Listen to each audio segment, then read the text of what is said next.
AudioQuest Books presents The Strange Case of Dr. Jekyll and Mr. Hyde by Robert Louis Stevenson. Contents: Story of the Door. Mr. Utterson, the lawyer, was a man of a rugged countenance that was never lighted by a smile, cold, scanty, and embarrassed in discourse, backward in sentiment, lean, long, dusty, dreary, and yet somehow lovable.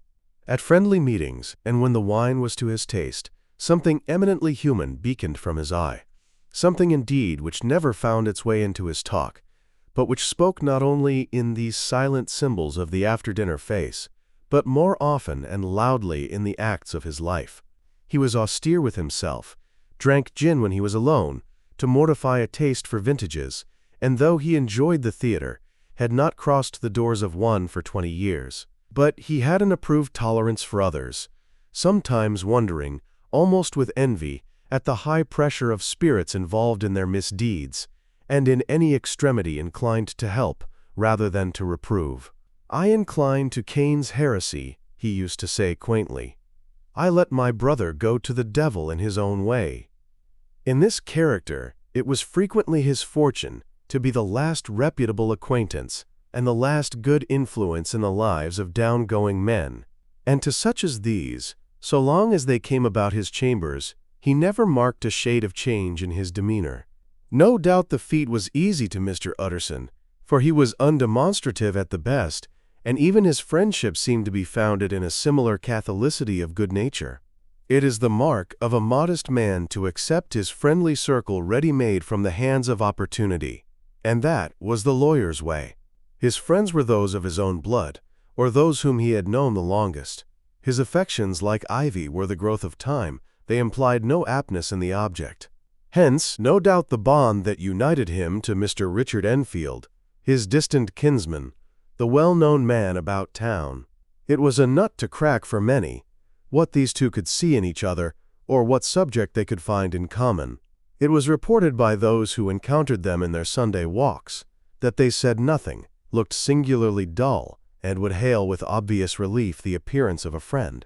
For all that, the two men put the greatest store by these excursions, counted them the chief jewel of each week, and not only set aside occasions of pleasure, but even resisted the calls of business, that they might enjoy them uninterrupted. It chanced on one of these rambles that their way led them down a by-street in a busy quarter of London.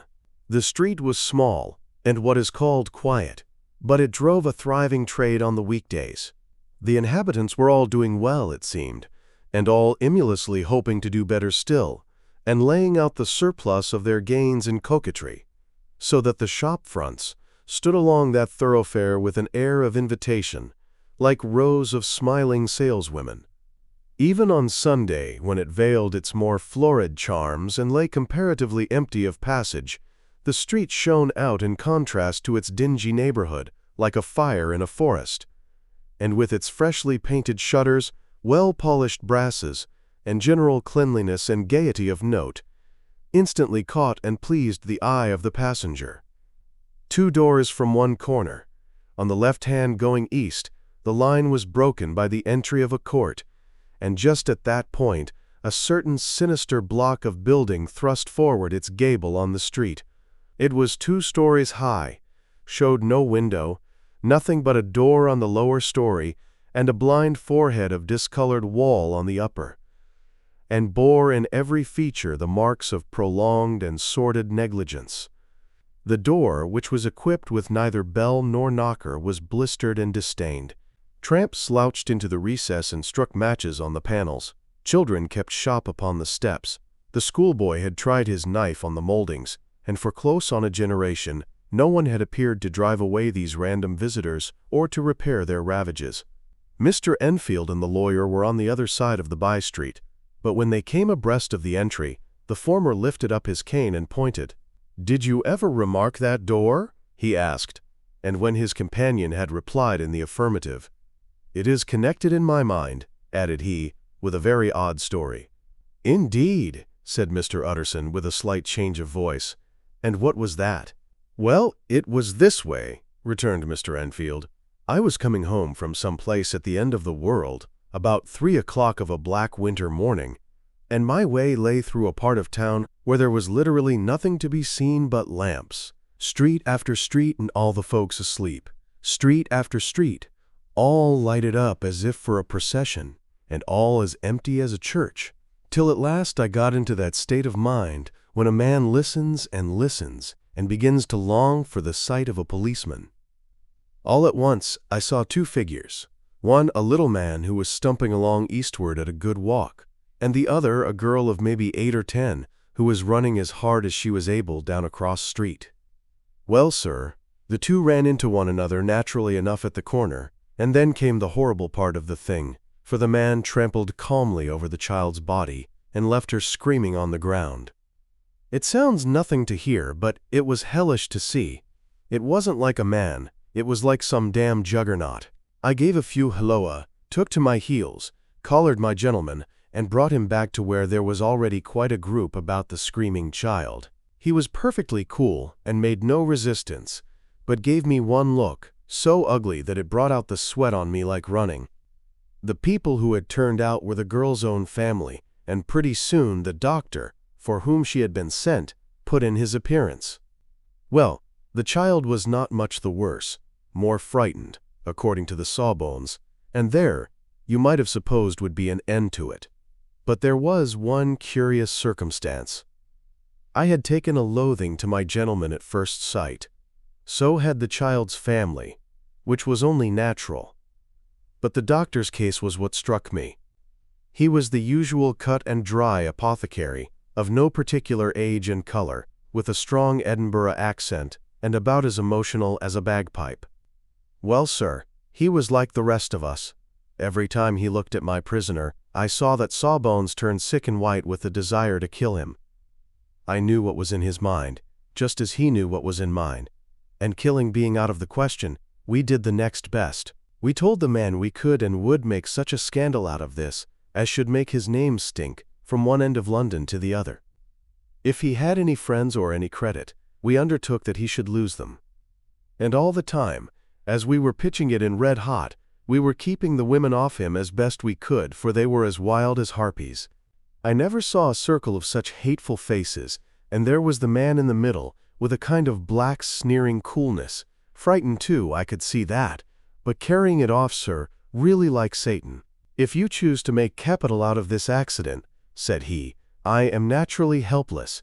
No gentleman but wishes to avoid a scene, says he. Name your figure. Well, we screwed him up to £100 for the child's family. He would have clearly liked to stick out, but there was something about the lot of us that meant mischief, and at last he struck. The next thing was to get the money, and where do you think he carried us but to that place with the door, whipped out a key, went in, and presently came back with the matter of £10 in gold and a check for the balance on Coutts's, drawn payable to bearer, and signed with a name that I can't mention, though it's one of the points of my story, but it was a name at least very well known and often printed. The figure was stiff, but the signature was good for more than that if it was only genuine. I took the liberty of pointing out to my gentleman that the whole business looked apocryphal, and that a man does not, in real life, walk into a cellar door at 4 in the morning and come out with another man's check for close upon £100. But he was quite easy and sneering. Set your mind at rest, says he. I will stay with you till the banks open and cash the check myself. So we all set off, the doctor and the child's father and our friend and myself, and passed the rest of the night in my chambers, and next day when we had breakfasted, went in a body to the bank. I gave in the check myself, and said I had every reason to believe it was a forgery. Not a bit of it. The check was genuine. Tut tut, said Mr. Utterson. I see you feel as I do, said Mr. Enfield. Yes, it's a bad story, for my man was a fellow that nobody could have to do with, a really damnable man. And the person that drew the check is the very pink of the proprieties, celebrated too, and, what makes it worse, one of your fellows who do what they call good. Blackmail, I suppose, an honest man paying through the nose for some of the capers of his youth. Blackmail House is what I call the place with the door, in consequence, though even that, you know, is far from explaining all, he added, and with the words fell into a vein of musing. From this he was recalled by Mr. Utterson asking rather suddenly, "And you don't know if the drawer of the check lives there?" "A likely place, isn't it?" returned Mr. Enfield, "but I happen to have noticed his address. He lives in some square or other." "And you never asked about the place with the door?" said Mr. Utterson. "No, sir. I had a delicacy," was the reply. "I feel very strongly about putting questions. It partakes too much of the style of the Day of Judgment. You start a question, and it's like starting a stone. You sit quietly on the top of a hill, and away the stone goes, starting others. And presently, some bland old bird, the last you would have thought of, is knocked on the head in his own back garden, and the family have to change their name. No, sir, I make it a rule of mine. The more it looks like Queer Street, the less I ask." "A very good rule, too," said the lawyer. "But I have studied the place for myself," continued Mr. Enfield. "It seems scarcely a house. There is no other door, and nobody goes in or out of that one, but, once in a great while, the gentleman of my adventure. There are 3 windows looking on the court on the first floor, none below. The windows are always shut, but they're clean. And then there is a chimney, which is generally smoking, so somebody must live there. And yet it's not so sure, for the buildings are so packed together about the court that it's hard to say where one ends and another begins." The pair walked on again for a while in silence, and then, "Enfield," said Mr. Utterson, "that's a good rule of yours." "Yes, I think it is," returned Enfield. "But for all that," continued the lawyer, "there's one point I want to ask. I want to ask the name of that man who walked over the child." "Well," said Mr. Enfield, "I can't see what harm it would do. It was a man of the name of Hyde." Said Mr. Utterson. "What sort of a man is he to see?" "He is not easy to describe. There is something wrong with his appearance, something displeasing, something downright detestable. I never saw a man I so disliked, and yet I scarce know why. He must be deformed somewhere. He gives a strong feeling of deformity, although I couldn't specify the point. He's an extraordinary-looking man, and yet I really can name nothing out of the way. No, sir, I can make no hand of it. I can't describe him. And it's not want of memory, for I declare I can see him this moment." Mr. Utterson again walked some way in silence, and obviously under a weight of consideration. "You are sure he used a key?" he inquired at last. "My dear sir," began Enfield, surprised out of himself. "Yes, I know," said Utterson. "I know it must seem strange. The fact is, if I do not ask you the name of the other party, it is because I know it already. You see, Richard, your tale has gone home. If you have been inexact in any point, you had better correct it." "I think you might have warned me," returned the other with a touch of sullenness. "But I have been pedantically exact, as you call it. The fellow had a key, and what's more, he has it still. I saw him use it not a week ago." Mr. Utterson sighed deeply, but said never a word, and the young man presently resumed.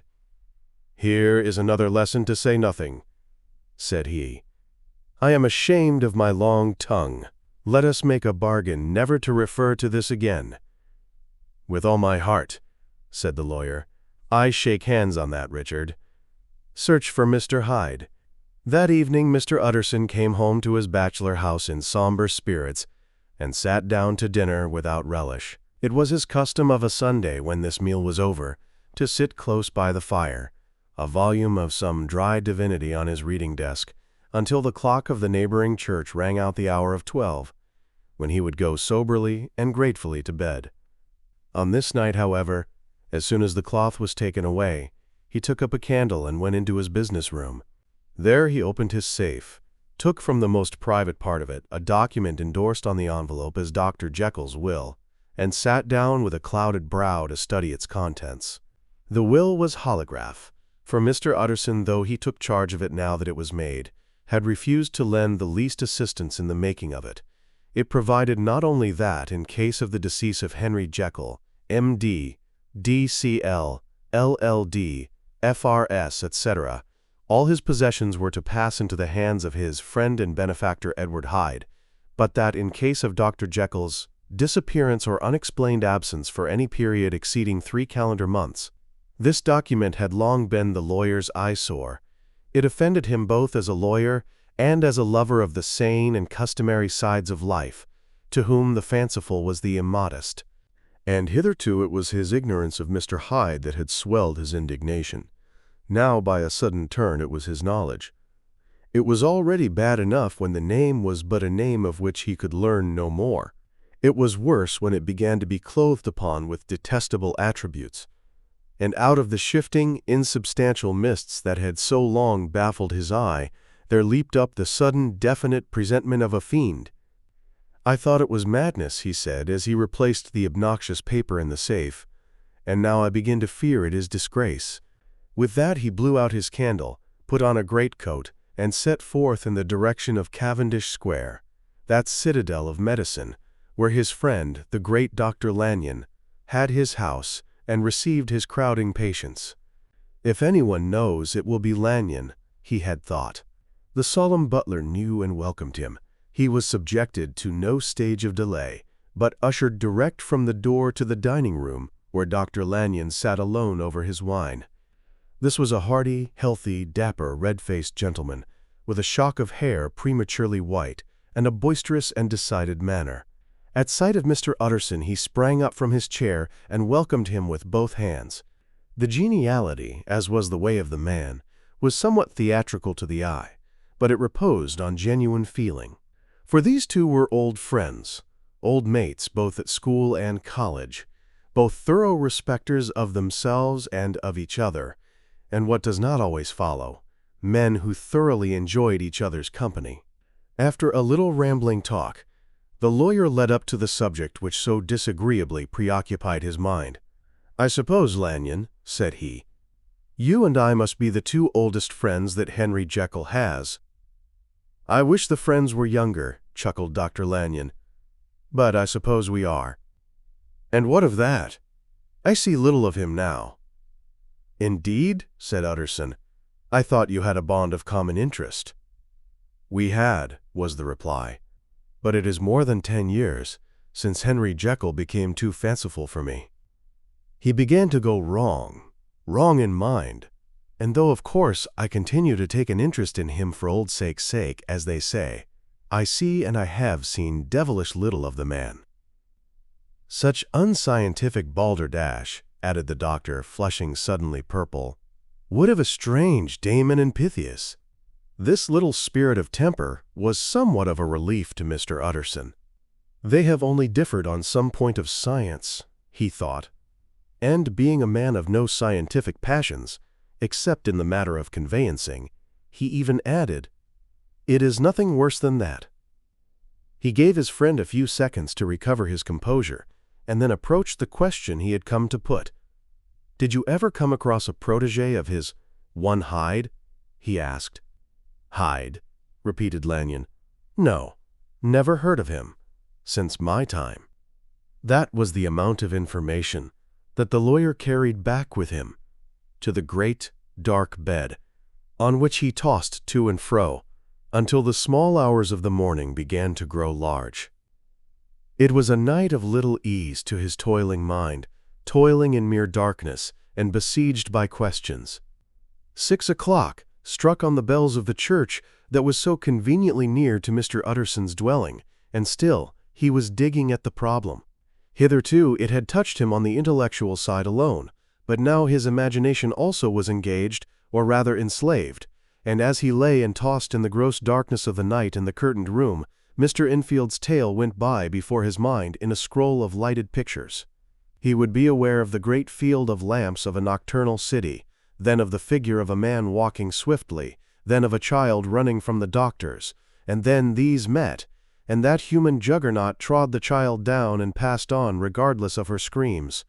Or else he would see a room in a rich house, where his friend lay asleep, dreaming and smiling at his dreams, and then the door of that room would be opened, the curtains of the bed plucked apart, the sleeper recalled, and lo, there would stand by his side a figure to whom power was given, and even at that dead hour he must rise and do its bidding.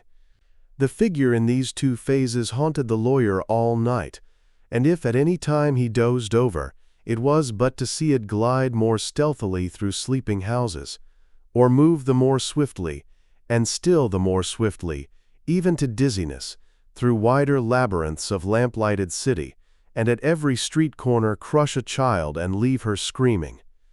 And still the figure had no face by which he might know it. Even in his dreams it had no face, or one that baffled him and melted before his eyes. And thus it was that there sprang up and grew apace in the lawyer's mind a singularly strong, almost an inordinate curiosity to behold the features of the real Mr. Hyde. If he could but once set eyes on him, he thought the mystery would lighten and perhaps roll altogether away, as was the habit of mysterious things when well examined. He might see a reason for his friend's strange preference or bondage, call it which you please, and even for the startling clause of the will. At least it would be a face worth seeing, the face of a man who was without bowels of mercy, a face which had but to show itself to raise up in the mind of the unimpressionable Enfield a spirit of enduring hatred. From that time forward, Mr. Utterson began to haunt the door in the by-street of shops. In the morning before office hours, at noon when business was plenty and time scarce, at night under the face of the fogged city moon, by all lights, and at all hours of solitude or concourse, the lawyer was to be found on his chosen post. If he be Mr. Hyde, he had thought, I shall be Mr. Seek. And at last his patience was rewarded. It was a fine, dry night, frost in the air, the streets as clean as a ballroom floor, the lamps, unshaken by any wind, drawing a regular pattern of light and shadow. By 10 o'clock, when the shops were closed, the by-street was very solitary, and, in spite of the low growl of London from all round, very silent. Small sounds carried far. Domestic sounds out of the houses were clearly audible on either side of the roadway, and the rumor of the approach of any passenger preceded him by a long time. Mr. Utterson had been some minutes at his post, when he was aware of an odd light footstep drawing near. In the course of his nightly patrols, he had long grown accustomed to the quaint effect with which the footfalls of a single person, while he is still a great way off, suddenly spring out distinct from the vast hum and clatter of the city. Yet his attention had never before been so sharply and decisively arrested, and it was with a strong, superstitious prevision of success that he withdrew into the entry of the court. The steps drew swiftly nearer and swelled out suddenly louder as they turned the end of the street. The lawyer, looking forth from the entry, could soon see what manner of man he had to deal with. He was small and very plainly dressed, and the look of him, even at that distance, went somehow strongly against the watcher's inclination. But he made straight for the door, crossing the roadway to save time, and as he came he drew a key from his pocket like one approaching home. Mr. Utterson stepped out and touched him on the shoulder as he passed. "Mr. Hyde, I think?" Mr. Hyde shrank back with a hissing intake of the breath, but his fear was only momentary. And though he did not look the lawyer in the face, he answered coolly enough, "That is my name. What do you want?" "I see you are going in," returned the lawyer. "I am an old friend of Dr. Jekyll's, Mr. Utterson of Gaunt Street. You must have heard of my name, and meeting you so conveniently, I thought you might admit me." "You will not find Dr. Jekyll. He is from home," replied Mr. Hyde, blowing in the key. And then suddenly, but still without looking up, "How did you know me?" he asked. "On your side," said Mr. Utterson. "Will you do me a favor?" "With pleasure," replied the other. "What shall it be?" "Will you let me see your face?" asked the lawyer. Mr. Hyde appeared to hesitate, and then, as if upon some sudden reflection, fronted about with an air of defiance, and the pair stared at each other pretty fixedly for a few seconds. "Now I shall know you again," said Mr. Utterson. "It may be useful." "Yes," returned Mr. Hyde. "It is as well we have met, and apropos, you should have my address." and he gave a number of a street in Soho. Good God, thought Mr. Utterson, can he too have been thinking of the will? But he kept his feelings to himself and only grunted in acknowledgment of the address. And now, said the other, how did you know me? By description, was the reply. Whose description? We have common friends, said Mr. Utterson. Common friends, echoed Mr. Hyde, a little hoarsely. Who are they? Jekyll, for instance, said the lawyer. He never told you, cried Mr. Hyde with a flush of anger. I did not think you would have lied. Come, said Mr. Utterson. That is not fitting language. The other snarled aloud into a savage laugh, and the next moment, with extraordinary quickness, he had unlocked the door and disappeared into the house. The lawyer stood a while when Mr. Hyde had left him, the picture of disquietude. Then he began slowly to mount the street, pausing every step or two and putting his hand to his brow like a man in mental perplexity. The problem he was thus debating as he walked was one of a class that is rarely solved. Mr. Hyde was pale and dwarfish. He gave an impression of deformity without any nameable malformation. He had a displeasing smile. He had borne himself to the lawyer with a sort of murderous mixture of timidity and boldness, and he spoke with a husky, whispering, and somewhat broken voice. All these were points against him, but not all of these together could explain the hitherto unknown disgust, loathing, and fear with which Mr. Utterson regarded him. There must be something else, said the perplexed gentleman. There is something more, if I could find a name for it. God bless me, the man seems hardly human. Something troglodytic, shall we say? Or can it be the old story of Dr. Fell? Or is it the mere radiance of a foul soul that thus transpires through and transfigures its clay continent? The last, I think. For, oh, my poor old Harry Jekyll, if ever I read Satan's signature upon a face, it is on that of your new friend. Round the corner from the by-street, there was a square of ancient, handsome houses, now, for the most part, decayed from their high estate, and let in flats and chambers to all sorts and conditions of men, map engravers, architects, shady lawyers, and the agents of obscure enterprises. One house, however, second from the corner, was still occupied entire, and at the door of this, which wore a great air of wealth and comfort, though it was now plunged in darkness except for the fanlight, Mr. Utterson stopped and knocked. A well-dressed elderly servant opened the door. "Is Dr. Jekyll at home, Poole?" asked the lawyer. "I will see Mr. Utterson," said Poole, admitting the visitor as he spoke, into a large, low-roofed, comfortable hall paved with flags, warmed, after the fashion of a country house, by a bright, open fire, and furnished with costly cabinets of oak. "Will you wait here by the fire, sir? Or shall I give you a light in the dining-room?" "Here, thank you," said the lawyer, and he drew near and leaned on the tall fender. This hall, in which he was now left alone, was a pet fancy of his friend the doctor's, and Utterson himself was wont to speak of it as the pleasantest room in London. But tonight there was a shudder in his blood. The face of Hyde sat heavy on his memory. He felt, what was rare with him, a nausea and distaste of life, and in the gloom of his spirits he seemed to read a menace in the flickering of the firelight on the polished cabinets and the uneasy starting of the shadow on the roof. He was ashamed of his relief, when Poole presently returned to announce that Dr. Jekyll was gone out. "I saw Mr. Hyde go in by the old dissecting-room, Poole," he said. "Is that right, when Dr. Jekyll is from home?" "Quite right, Mr. Utterson, sir," replied the servant. "Mr. Hyde has a key." "Your master seems to repose a great deal of trust in that young man, Poole," resumed the other musingly. "Yes, sir, he does indeed," said Poole. "We have all orders to obey him." "I do not think I ever met Mr. Hyde," asked Utterson. "Oh, dear no, sir. He never dines here," replied the butler. "Indeed, we see very little of him on this side of the house. He mostly comes and goes by the laboratory. Well, good night, Poole." "Good night, Mr. Utterson." and the lawyer set out homeward with a very heavy heart. Poor Harry Jekyll, he thought. My mind misgives me he is in deep waters.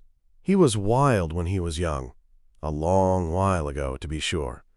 But in the law of God there is no statute of limitations. Aye, it must be that. The ghost of some old sin, the cancer of some concealed disgrace, punishment coming pede claudo, years after memory has forgotten, and self-love condoned the fault. And the lawyer, scared by the thought, brooded a while on his own past, groping in all the corners of memory, lest by chance some jack-in-the-box of an old iniquity should leap to light there. His past was fairly blameless.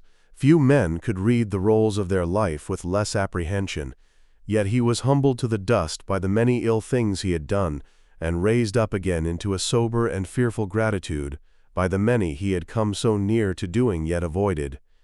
And then by a return on his former subject, he conceived a spark of hope. This Master Hyde, if he were studied, thought he, must have secrets of his own, black secrets by the look of him, secrets compared to which poor Jekyll's worst would be like sunshine. Things cannot continue as they are.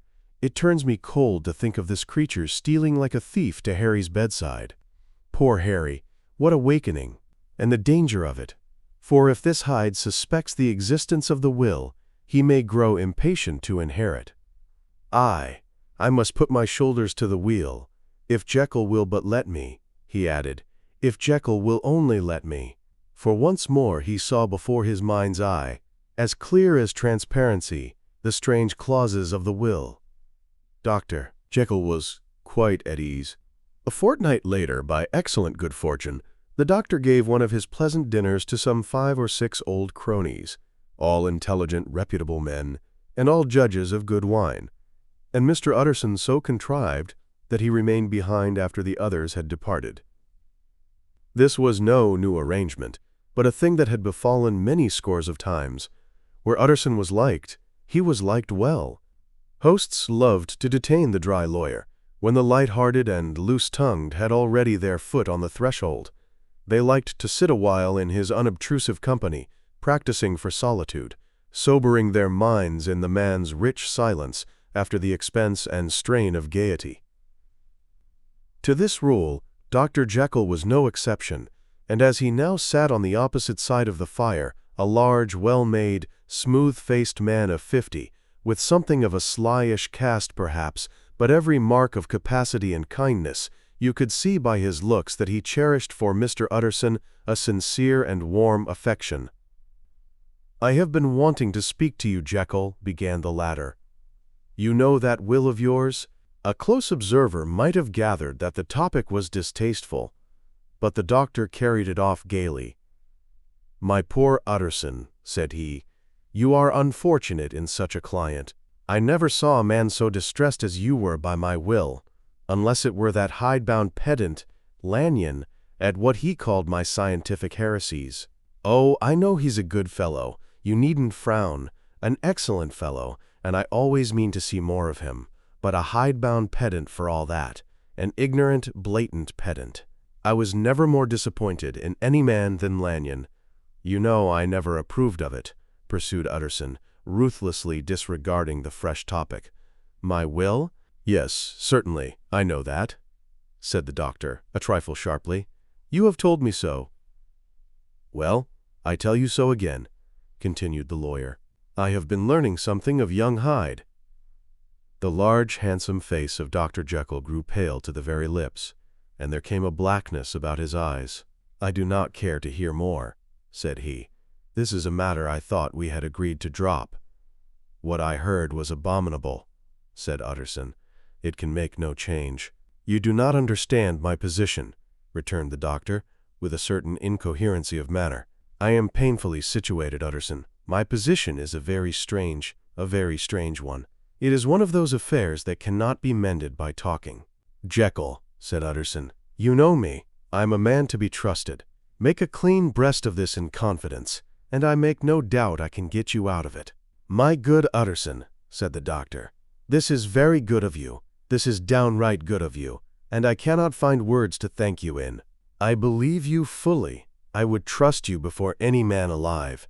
I, before myself, if I could make the choice. But indeed, it isn't what you fancy. It is not as bad as that. And just to put your good heart at rest, I will tell you one thing. The moment I choose, I can be rid of Mr. Hyde.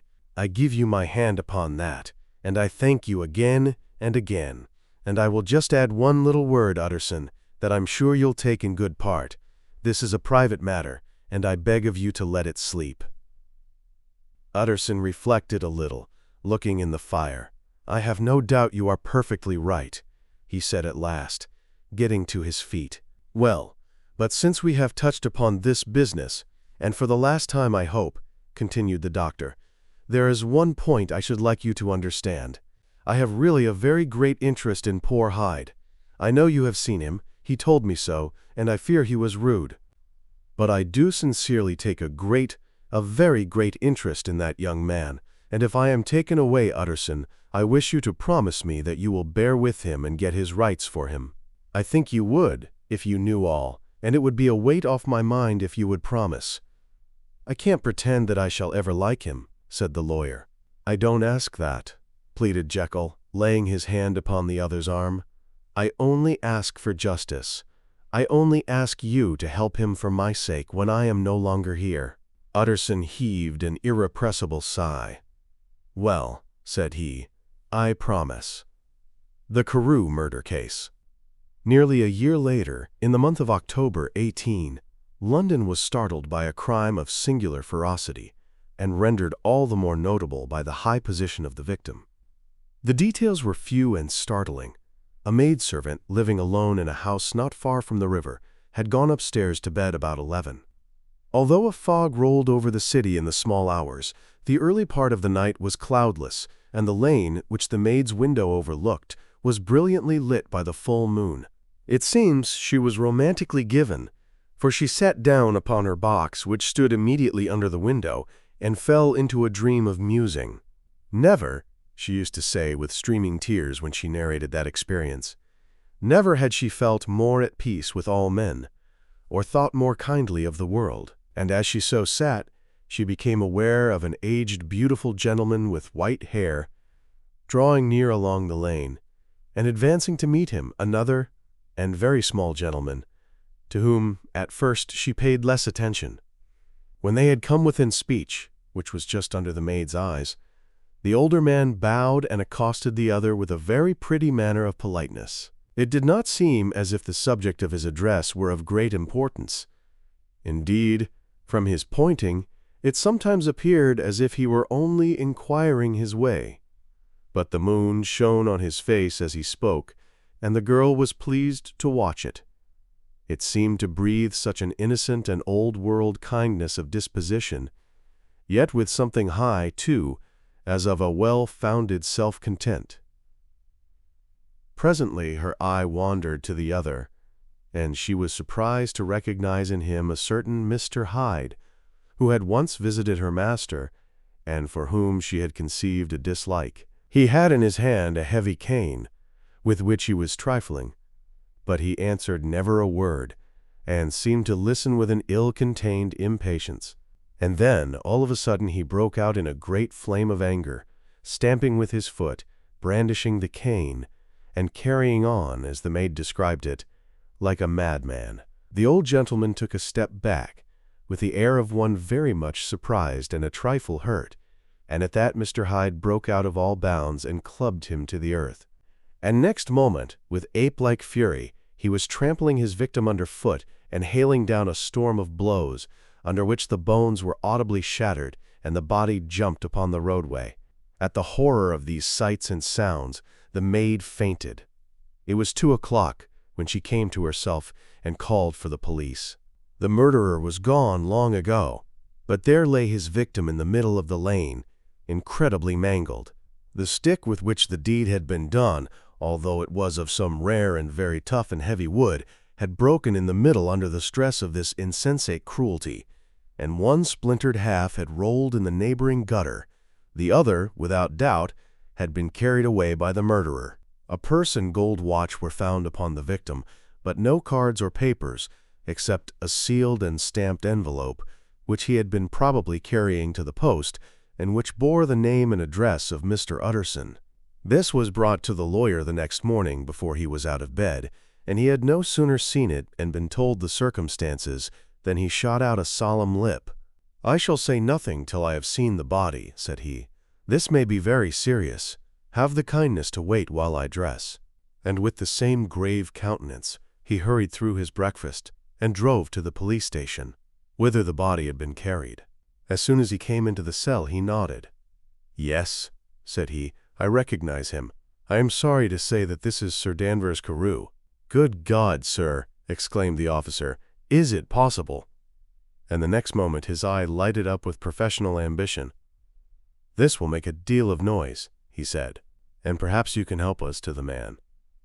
And he briefly narrated what the maid had seen, and showed the broken stick. Mr. Utterson had already quailed at the name of Hyde, but when the stick was laid before him, he could doubt no longer. Broken and battered as it was, he recognized it for one that he had himself presented many years before to Henry Jekyll. "Is this Mr. Hyde a person of small stature?"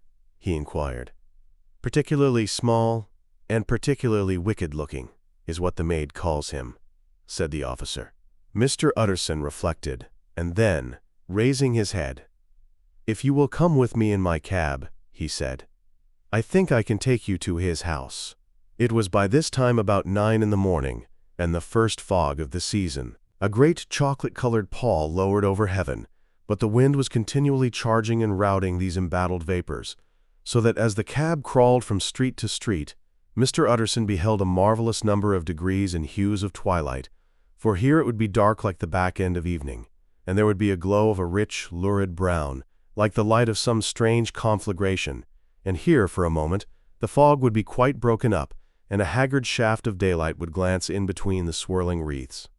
The dismal quarter of Soho, seen under these changing glimpses, with its muddy ways and slatternly passengers, and its lamps, which had never been extinguished, or had been kindled afresh to combat this mournful reinvasion of darkness, seemed, in the lawyer's eyes, like a district of some city in a nightmare. The thoughts of his mind, besides, were of the gloomiest dye, and when he glanced at the companion of his drive, he was conscious of some touch of that terror of the law and the law's officers, which may at times assail the most honest.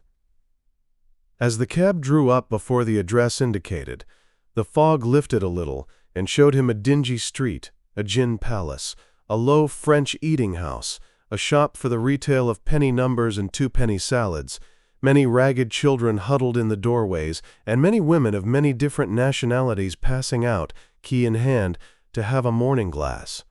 And the next moment the fog settled down again upon that part, as brown as umber, and cut him off from his blackguardly surroundings. This was the home of Henry Jekyll's favorite, of a man who was heir to 250,000 sterling. An ivory-faced and silvery-haired old woman opened the door. She had an evil face, smoothed by hypocrisy, but her manners were excellent. Yes, she said, this was Mr. Hyde's, but he was not at home. He had been in that night very late, but he had gone away again in less than an hour. There was nothing strange in that. His habits were very irregular, and he was often absent. For instance, it was nearly 2 months since she had seen him till yesterday. "Very well, then, we wish to see his rooms," said the lawyer, and when the woman began to declare it was impossible, "I had better tell you who this person is," he added.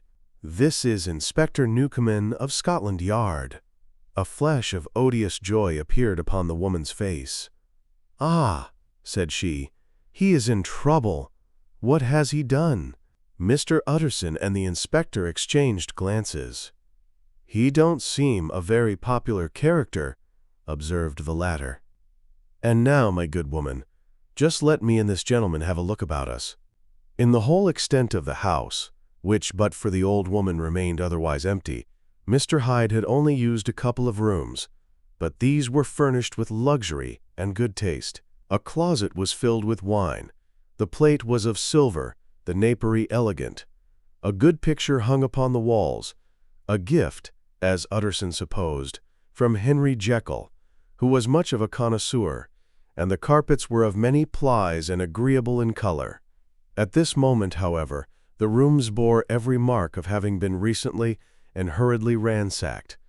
Clothes lay about the floor, with their pockets inside out. Lock-fast drawers stood open, and on the hearth there lay a pile of gray ashes, as though many papers had been burned. From these embers the inspector disinterred the butt end of a green checkbook which had resisted the action of the fire. The other half of the stick was found behind the door, and as this clinched his suspicions, the officer declared himself delighted. A visit to the bank, where several £1,000s were found to be lying to the murderer's credit, completed his gratification. "You may depend upon it, sir," he told Mr. Utterson. "I have him in my hand. He must have lost his head, or he never would have left the stick, or, above all, burned the checkbook. Why, money's life to the man. We have nothing to do but wait for him at the bank and get out the handbills." This last, however, was not so easy of accomplishment, for Mr. Hyde had numbered few familiars. Even the master of the servant maid had only seen him twice. His family could nowhere be traced. He had never been photographed, and the few who could describe him differed widely, as common observers will. Only on one point were they agreed, and that was the haunting sense of unexpressed deformity with which the fugitive impressed his beholders. Incident of the letter. It was late in the afternoon when Mr. Utterson found his way to Dr. Jekyll's door, where he was at once admitted by Poole, and carried down by the kitchen offices and across a yard which had once been a garden, to the building which was indifferently known as the laboratory or dissecting rooms. The doctor had bought the house from the heirs of a celebrated surgeon, and his own tastes being rather chemical than anatomical, had changed the destination of the block at the bottom of the garden. It was the first time that the lawyer had been received in that part of his friend's quarters, and he eyed the dingy, windowless structure with curiosity, and gazed round with a distasteful sense of strangeness as he crossed the theater, once crowded with eager students and now lying gaunt and silent, the tables laden with chemical apparatus, the floor strewn with crates and littered with packing straw, and the light falling dimly through the foggy cupola. At the further end a flight of stairs mounted to a door covered with red baize, and through this Mr. Utterson was at last received into the doctor's cabinet. It was a large room fitted round with glass presses, furnished, among other things, with a cheval glass and a business table, and looking out upon the court by 3 dusty windows barred with iron. The fire burned in the grate. A lamp was set lighted on the chimney shelf, for even in the houses the fog began to lie thickly, and there, close up to the warmth, sat Dr. Jekyll, looking deathly sick. He did not rise to meet his visitor, but held out a cold hand and bade him welcome in a changed voice. "And now," said Mr. Utterson, as soon as Poole had left them, "you have heard the news?" The doctor shuddered. "They were crying it in the square," he said.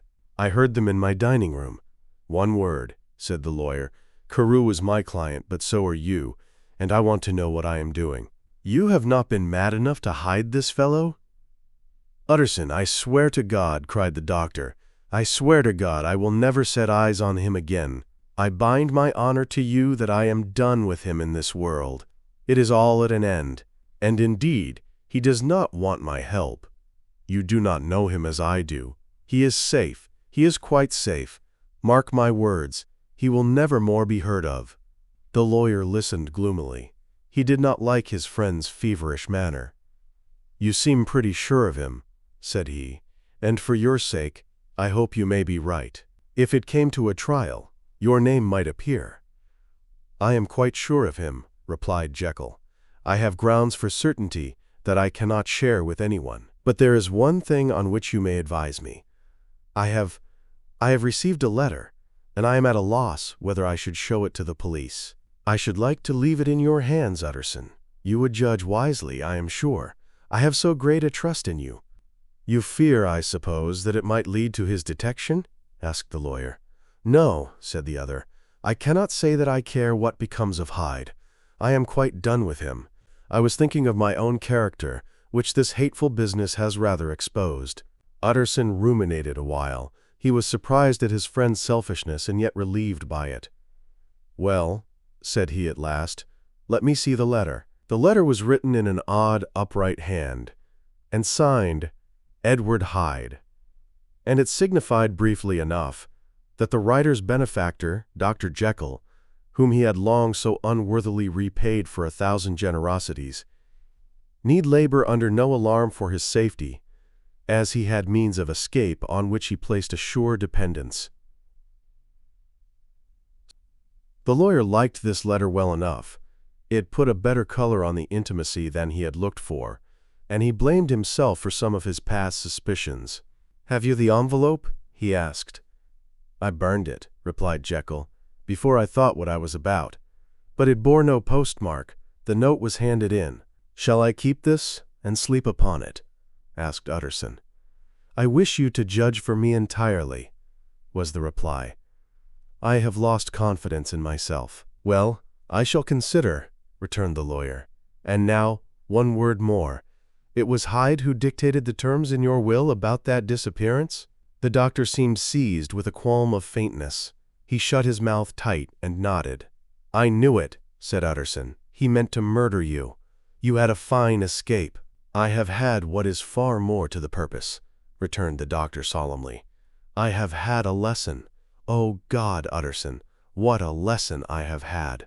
And he covered his face for a moment with his hands. On his way out the lawyer stopped and had a word or two with Poole. "By the by," said he, "there was a letter handed in today.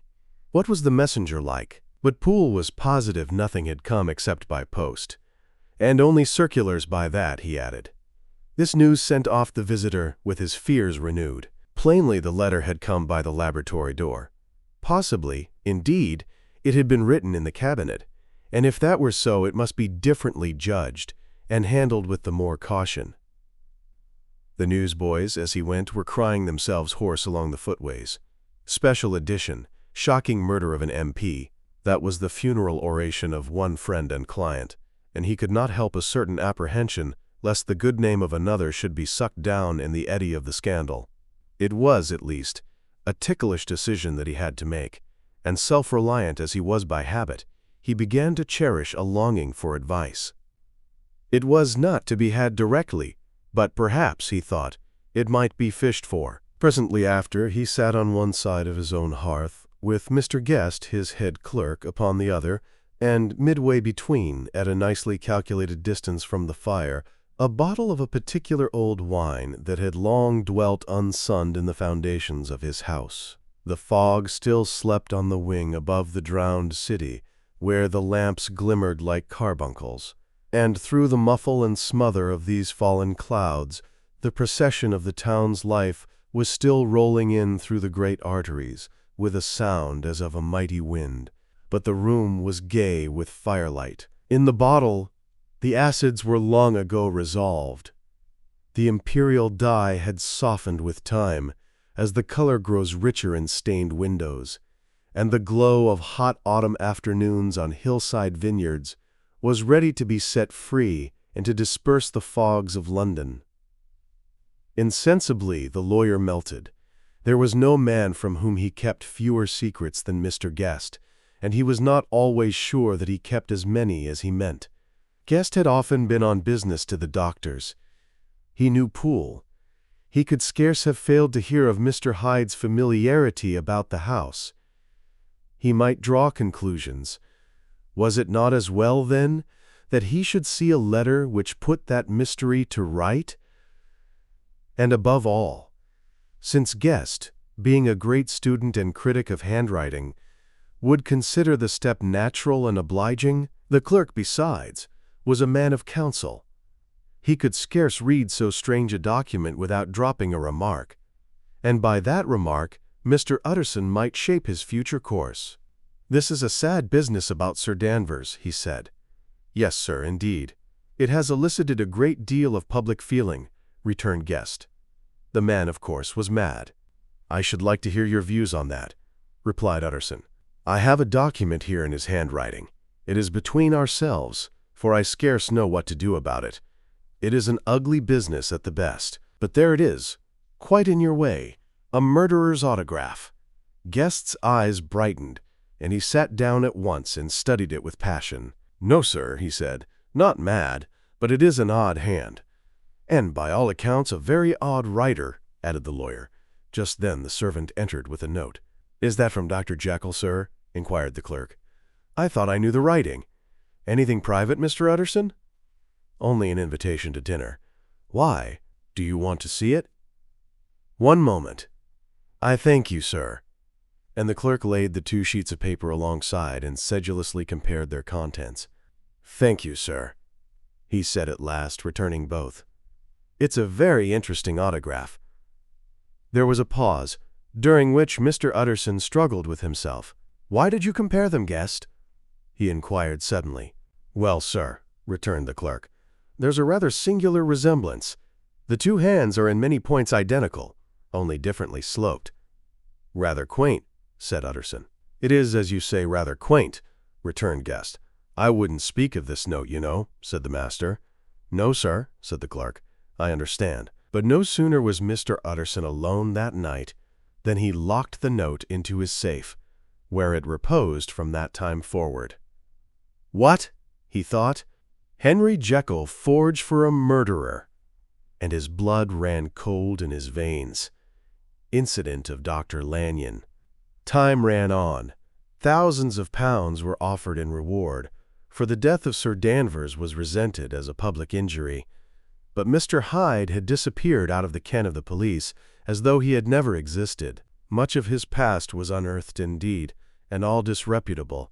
Tales came out of the man's cruelty, at once so callous and violent, of his vile life, of his strange associates, of the hatred that seemed to have surrounded his career, but of his present whereabouts not a whisper.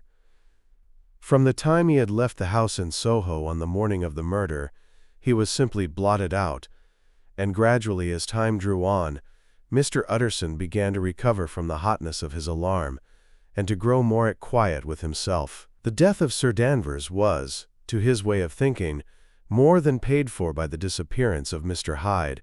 Now that that evil influence had been withdrawn, a new life began for Dr. Jekyll.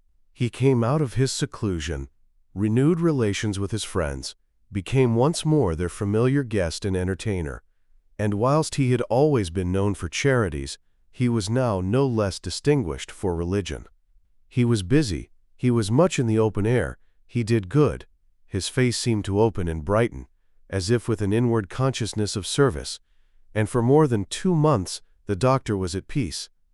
On the 8th of January, Utterson had dined at the doctor's with a small party. Lanyon had been there, and the face of the host had looked from one to the other, as in the old days when the trio were inseparable friends. On the 12th, and again on the 14th, the door was shut against the lawyer. The doctor was confined to the house, Poole said, and saw no one. On the 15th, he tried again, and was again refused, and having now been used for the last 2 months to see his friend almost daily, he found this return of solitude to weigh upon his spirits. The 5th night he had in guest to dine with him, and the 6th he betook himself to Dr. Lanyon's. There, at least, he was not denied admittance. But when he came in, he was shocked at the change which had taken place in the doctor's appearance. He had his death warrant written legibly upon his face. The rosy man had grown pale, his flesh had fallen away, he was visibly balder and older, and yet it was not so much these tokens of a swift physical decay that arrested the lawyer's notice, as a look in the eye and quality of manner that seemed to testify to some deep-seated terror of the mind. It was unlikely that the doctor should fear death, and yet that was what Utterson was tempted to suspect. Yes, he thought, he is a doctor, he must know his own state, and that his days are counted, and the knowledge is more than he can bear. And yet, when Utterson remarked on his ill looks, it was with an air of great firmness that Lanyon declared himself a doomed man.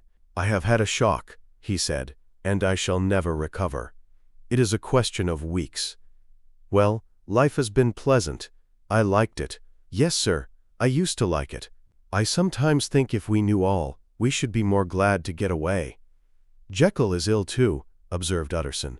"Have you seen him?" But Lanyon's face changed, and he held up a trembling hand. "I wish to see or hear no more of Dr. Jekyll," he said in a loud, unsteady voice. "I am quite done with that person, and I beg that you will spare me any allusion to one whom I regard as dead." "Tut, tut," said Mr. Utterson, and then, after a considerable pause, "Can't I do anything?"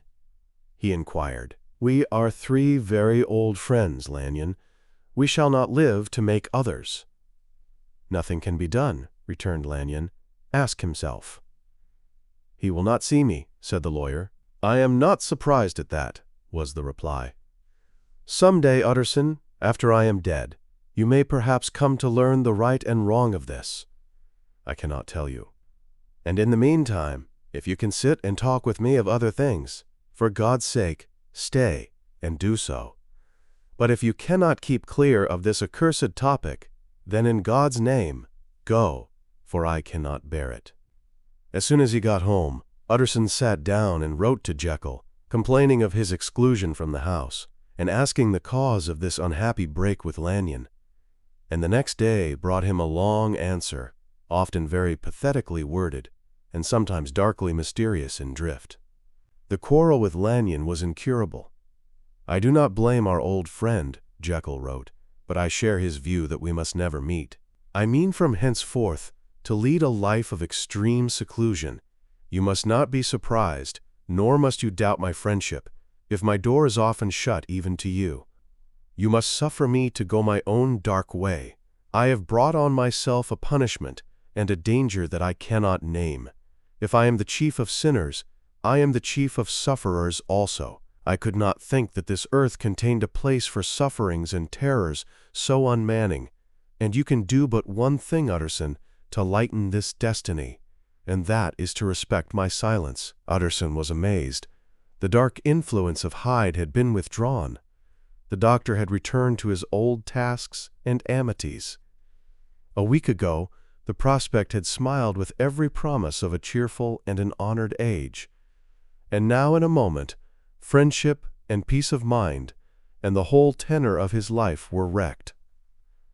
So great and unprepared a change pointed to madness, but in view of Lanyon's manner and words, there must lie for it some deeper ground. A week afterwards, Dr. Lanyon took to his bed, and in something less than a fortnight, he was dead. The night after the funeral, at which he had been sadly affected, Utterson locked the door of his business room, and sitting there by the light of a melancholy candle, drew out and set before him an envelope addressed by the hand, and sealed with the seal of his dead friend. Private, for the hands of G.J. Utterson alone, and in case of his predecease to be destroyed unread, so it was emphatically superscribed, and the lawyer dreaded to behold the contents. "I have buried one friend today," he thought. "What if this should cost me another?" And then he condemned the fear as a disloyalty, and broke the seal. Within there was another enclosure, likewise sealed, and marked upon the cover as, "Not to be opened till the death or disappearance of Dr. Henry Jekyll." Utterson could not trust his eyes. Yes, it was disappearance. Here again, as in the mad will which he had long ago restored to its author, here again were the idea of a disappearance, and the name of Henry Jekyll bracketed. But in the will, that idea had sprung from the sinister suggestion of the man Hyde. It was set there with a purpose all too plain and horrible. Written by the hand of Lanyon, what should it mean? A great curiosity came on the trustee to disregard the prohibition and dive at once to the bottom of these mysteries. But professional honor and faith to his dead friend were stringent obligations, and the packet slept in the inmost corner of his private safe.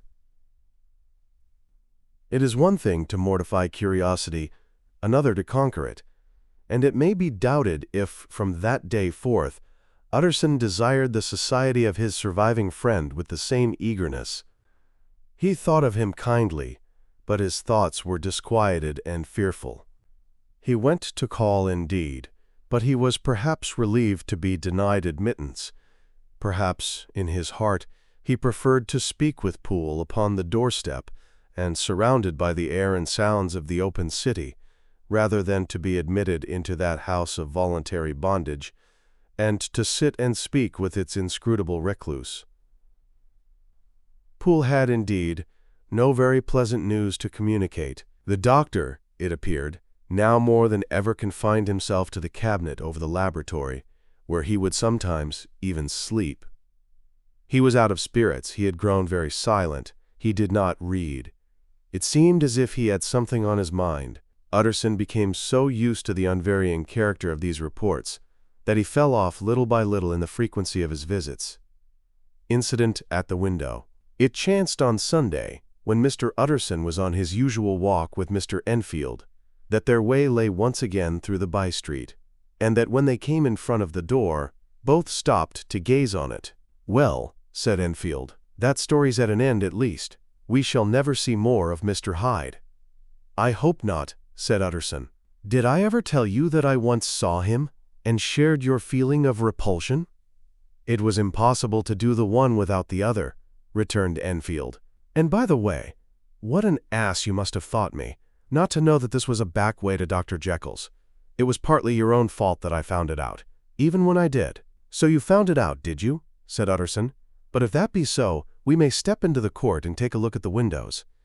To tell you the truth, I am uneasy about poor Jekyll, and even outside, I feel as if the presence of a friend might do him good." The court was very cool and a little damp, and full of premature twilight, although the sky, high up overhead, was still bright with sunset. The middle one of the three windows was halfway open, and sitting close beside it, taking the air with an infinite sadness of mien, like some disconsolate prisoner, Utterson saw Dr. Jekyll.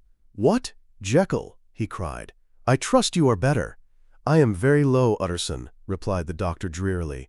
"Very low. It will not last long, thank God." "You stay too much indoors," said the lawyer. "You should be out, whipping up the circulation like Mr. Enfield and me. This is my cousin, Mr. Enfield. Drive Jekyll. Come now. Get your hat and take a quick turn with us." "You are very good," sighed the other. "I should like to very much, but no, it is quite impossible. I dare not. But indeed, Utterson, I am very glad to see you. This is really a great pleasure. I would ask you and Mr. Enfield up, but the place is really not fit." "Why then," said the lawyer good-naturedly, "the best thing we can do is to stay down here and speak with you from where we are." "That is just what I was about to venture to propose," returned the doctor with a smile. But the words were hardly uttered before the smile was struck out of his face and succeeded by an expression of such abject terror and despair as froze the very blood of the two gentlemen below. They saw it but for a glimpse, for the window was instantly thrust down. But that glimpse had been sufficient, and they turned and left the court without a word. In silence, too, they traversed the by-street. And it was not until they had come into a neighboring thoroughfare, where even upon a Sunday there were still some stirrings of life, that Mr. Utterson at last turned and looked at his companion. They were both pale, and there was an answering horror in their eyes. "God forgive us! God forgive us!" said Mr. Utterson. But Mr. Enfield only nodded his head very seriously and walked on once more in silence. The last night. Mr. Utterson was sitting by his fireside one evening after dinner, when he was surprised to receive a visit from Poole. "Bless me, Poole, what brings you here?" he cried, and then, taking a second look at him, "What ails you?" he added. "Is the doctor ill?" "Mr. Utterson," said the man, "there is something wrong." "Take a seat, and here is a glass of wine for you," said the lawyer. "Now, take your time and tell me plainly what you want." "You know the doctor's ways, sir," replied Poole, "and how he shuts himself up." "Well, he's shut up again in the cabinet, and I don't like it, sir. I wish I may die if I like it." "Mr. Utterson, sir, I'm afraid." "Now, my good man," said the lawyer, "be explicit. What are you afraid of?" "I've been afraid for about a week," returned Poole, doggedly disregarding the question, "and I can bear it no more." The man's appearance amply bore out his words.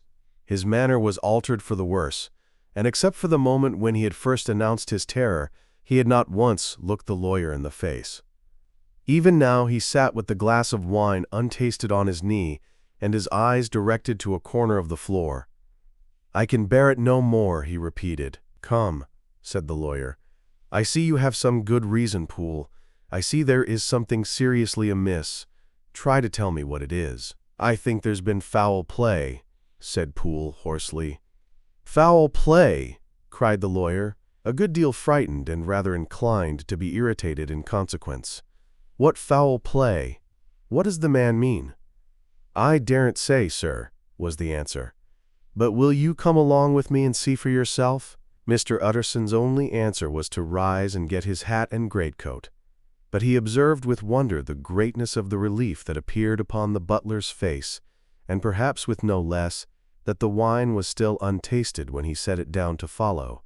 It was a wild, cold, seasonable night of March, with a pale moon, lying on her back as though the wind had tilted her, and flying wrack of the most diaphanous and lawny texture. The wind made talking difficult, and flecked the blood into the face. It seemed to have swept the streets unusually bare of passengers besides, for Mr. Utterson thought he had never seen that part of London so deserted. He could have wished it otherwise. Never in his life had he been conscious of so sharp a wish to see and touch his fellow creatures. For struggle as he might, there was borne in upon his mind a crushing anticipation of calamity. The square, when they got there, was full of wind and dust, and the thin trees in the garden were lashing themselves along the railing. Poole, who had kept all the way a pace or two ahead, now pulled up in the middle of the pavement, and in spite of the biting weather, took off his hat and mopped his brow with a red pocket-handkerchief. But for all the hurry of his coming, these were not the dews of exertion that he wiped away, but the moisture of some strangling anguish, for his face was white and his voice, when he spoke, harsh and broken. "Well, sir," he said, "here we are, and God grant there be nothing wrong." "Amen, Poole," said the lawyer. Thereupon, the servant knocked in a very guarded manner. The door was opened on the chain, and a voice asked from within, "Is that you, Poole?" "It's all right," said Poole. "Open the door." The hall, when they entered it, was brightly lighted up. The fire was built high, and about the hearth the whole of the servants, men and women, stood huddled together like a flock of sheep. At the sight of Mr. Utterson, the housemaid broke into hysterical whimpering, and the cook, crying out, "Bless God! It's Mr. Utterson!" ran forward as if to take him in her arms. "What? What? Are you all here?" said the lawyer peevishly. "Very irregular. Very unseemly. Your master would be far from pleased." "They're all afraid," said Poole. Blank silence followed, no one protesting. Only the maid lifted her voice and now wept loudly. "Hold your tongue," Poole said to her, with a ferocity of accent that testified to his own jangled nerves. And indeed, when the girl had so suddenly raised the note of her lamentation, they had all started and turned towards the inner door with faces of dreadful expectation. "And now," continued the butler, addressing the knife boy, "reach me a candle, and we'll get this through hands at once." And then he begged Mr. Utterson to follow him, and led the way to the back garden. "Now, sir," said he, "you come as gently as you can. I want you to hear, and I don't want you to be heard.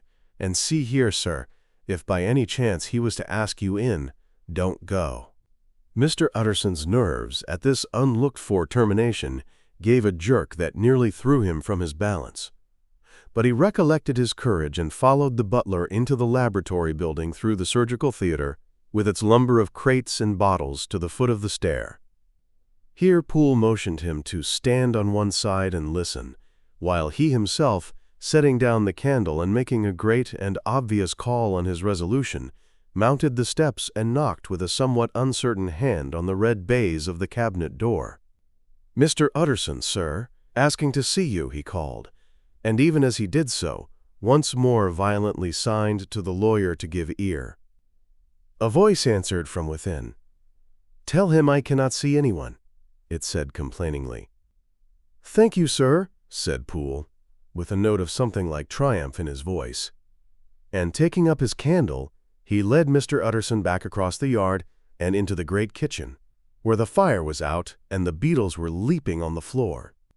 "Sir," he said, looking Mr. Utterson in the eyes, "was that my master's voice?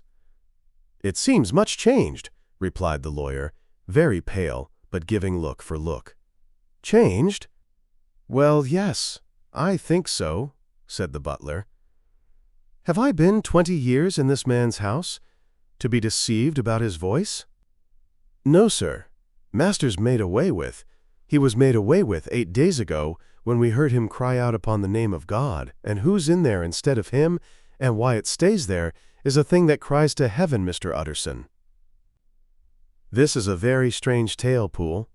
This is rather a wild tale, my man," said Mr. Utterson, biting his finger. "Suppose it were as you suppose. Supposing Dr. Jekyll to have been, well, murdered, what could induce the murderer to stay? That won't hold water. It doesn't commend itself to reason." "Well, Mr. Utterson, you are a hard man to satisfy, but I'll do it yet," said Poole. "All this last week, you must know, him or it, whatever it is that lives in that cabinet, has been crying night and day for some sort of medicine, and cannot get it to his mind. It was sometimes his way, the master's, that is, to write his orders on a sheet of paper and throw it on the stair. We've had nothing else this week back, nothing but papers and a closed door, and the very meals left there to be smuggled in when nobody was looking. Well, sir, every day, aye, and twice and thrice in the same day, there have been orders and complaints, and I have been sent flying to all the wholesale chemists in town. Every time I brought the stuff back, there would be another paper telling me to return it, because it was not pure, and another order to a different firm. This drug is wanted bitter bad, sir, whatever for." "Have you any of these papers?" asked Mr. Utterson. Poole felt in his pocket and handed out a crumpled note, which the lawyer, bending nearer to the candle, carefully examined. Its contents ran thus: "Dr. Jekyll presents his compliments to Messrs. Ma. He assures them that their last sample is impure and quite useless for his present purpose. In the year 18, Dr. J. purchased a somewhat large quantity from Messrs. M. He now begs them to search with most sedulous care, and should any of the same quality be left, forward it to him at once. Expense is no consideration. The importance of this to Dr. J. can hardly be exaggerated." So far the letter had run composedly enough, but here, with a sudden splutter of the pen, the writer's emotion had broken loose. "For God's sake," he added, "find me some of the old." "This is a strange note," said Mr. Utterson, and then sharply, "How do you come to have it open?" "The man at Ma's was main angry, sir, and he threw it back to me like so much dirt," returned Poole. "This is unquestionably the doctor's hand, do you know?" resumed the lawyer. "I thought it looked like it," said the servant rather sulkily. And then, with another voice, "But what matters hand of right?" he said. "I've seen him." "Seen him?" repeated Mr. Utterson. "Well?" "That's it," said Poole. "It was this way. I came suddenly into the theater from the garden. It seems he had slipped out to look for this drug or whatever it is, for the cabinet door was open, and there he was at the far end of the room, digging among the crates. He looked up when I came in, gave a kind of cry, and whipped upstairs into the cabinet. It was but for 1 minute that I saw him, but the hair stood upon my head like quills. Sir, if that was my master, why had he a mask upon his face? If it was my master, why did he cry out like a rat and run from me? I have served him long enough. And then—" The man paused and passed his hand over his face. "These are all very strange circumstances," said Mr. Utterson, "but I think I begin to see daylight. Your master Poole is plainly seized with one of those maladies that both torture and deform the sufferer. Hence, for aught I know, the alteration of his voice, hence the mask and the avoidance of his friends, hence his eagerness to find this drug, by means of which the poor soul retains some hope of ultimate recovery. God grant that he be not deceived. There is my explanation. It is sad enough, Poole, aye, and appalling to consider, but it is plain and natural, hangs well together, and delivers us from all exorbitant alarms." "Sir," said the butler, turning to a sort of mottled pallor, "that thing was not my master, and there's the truth. My master, here he looked round to him and began to whisper, is a tall, fine build of a man, and this was more of a dwarf. Utterson attempted to protest. "Oh, sir," cried Poole, "do you think I do not know my master after 20 years? Do you think I do not know where his head comes to in the cabinet door, where I saw him every morning of my life? No, sir, that thing in the mask was never Dr. Jekyll. God knows what it was, but it was never Dr. Jekyll, and it is the belief of my heart that there was murder done." "Poole," replied the lawyer, "if you say that, it will become my duty to make certain. Much as I desire to spare your master's feelings, much as I am puzzled by this note which seems to prove him to be still alive, I shall consider it my duty to break in that door." "Ah, Mr. Utterson, that's talking," cried the butler. "And now comes the second question," resumed Utterson. "Who is going to do it?" "Why, you and me, sir," was the undaunted reply. "That's very well said," returned the lawyer. "And whatever comes of it, I shall make it my business to see you are no loser." "There is an axe in the theater," continued Poole, "and you might take the kitchen poker for yourself." The lawyer took that rude but weighty instrument into his hand and balanced it. "Do you know, Poole," he said, looking up, "that you and I are about to place ourselves in a position of some peril?" "You may say so, sir, indeed," returned the butler. "It is well, then, that we should be frank," said the other. "We both think more than we have said. Let us make a clean breast. This masked figure that you saw, did you recognize it?" "Well, sir, it went so quick, and the creature was so doubled up, that I could hardly swear to that," was the answer. "But if you mean, was it Mr. Hyde?" "Why, yes, I think it was. You see, it was much of the same bigness, and it had the same quick, light way with it. And then who else could have got in by the laboratory door? You have not forgot, sir, that at the time of the murder he had still the key with him. But that's not all. I don't know, Mr. Utterson, if you ever met this Mr. Hyde." "Yes," said the lawyer, "I once spoke with him." "Then you must know, as well as the rest of us, that there was something queer about that gentleman, something that gave a man a turn. I don't know rightly how to say it, sir, beyond this, that you felt in your marrow kind of cold and thin." "I own I felt something of what you describe," said Mr. Utterson. "Quite so, sir," returned Poole. "Well, when that masked thing like a monkey jumped from among the chemicals and whipped into the cabinet, it went down my spine like ice. Oh, I know it's not evidence, Mr. Utterson. I'm book-learned enough for that. But a man has his feelings, and I give you my Bible word, it was Mr. Hyde." "Aye, aye," said the lawyer. "My fears incline to the same point. Evil, I fear, founded. Evil was sure to come of that connection." "Aye, truly, I believe you. I believe poor Harry is killed, and I believe his murderer, for what purpose God alone can tell, is still lurking in his victim's room. Well, let our name be Vengeance. Call Bradshaw." The footman came at the summons, very white and nervous. "Pull yourself together, Bradshaw," said the lawyer. "This suspense, I know, is telling upon all of you. But it is now our intention to make an end of it. Poole, here, and I are going to force our way into the cabinet. If all is well, my shoulders are broad enough to bear the blame. Meanwhile, lest anything should really be amiss, or any malefactor seek to escape by the back, you and the boy must go round the corner with a pair of good sticks and take your post at the laboratory door. We give you 10 minutes to get to your stations." As Bradshaw left, the lawyer looked at his watch. "And now, Poole, let us get to ours," he said, and taking the poker under his arm, led the way into the yard. The scud had banked over the moon, and it was now quite dark. The wind, which only broke in puffs and draughts into that deep well of building, tossed the light of the candle to and fro about their steps, until they came into the shelter of the theater, where they sat down silently to wait.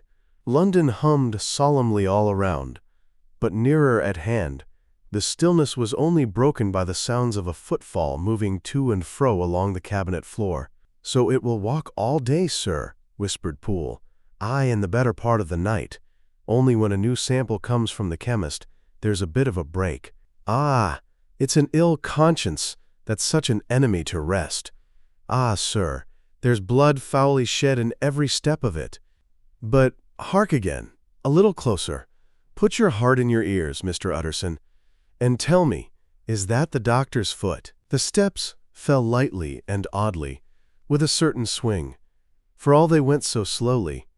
It was different indeed from the heavy creaking tread of Henry Jekyll. Utterson sighed. "Is there never anything else?" he asked. Poole nodded. "Once," he said. "Once I heard it weeping." "Weeping? How that?" said the lawyer, conscious of a sudden chill of horror. "Weeping like a woman or a lost soul," said the butler. "I came away with that upon my heart, that I could have wept, too." But now the 10 minutes drew to an end. Poole disinterred the axe from under a stack of packing straw. The candle was set upon the nearest table to light them to the attack, and they drew near with bated breath to where that patient foot was still going up and down in the quiet of the night.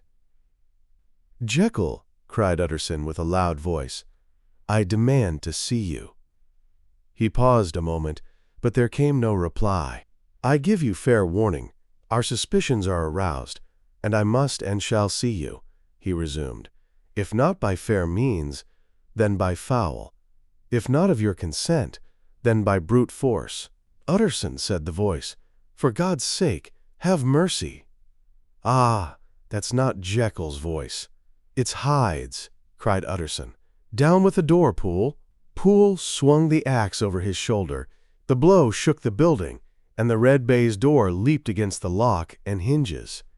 A dismal screech, as of mere animal terror, rang from the cabinet. Up went the axe again, and again the panels crashed and the frame bounded. 4 times the blow fell, but the wood was tough and the fittings were of excellent workmanship. And it was not until the 5th that the lock burst and the wreck of the door fell inwards on the carpet.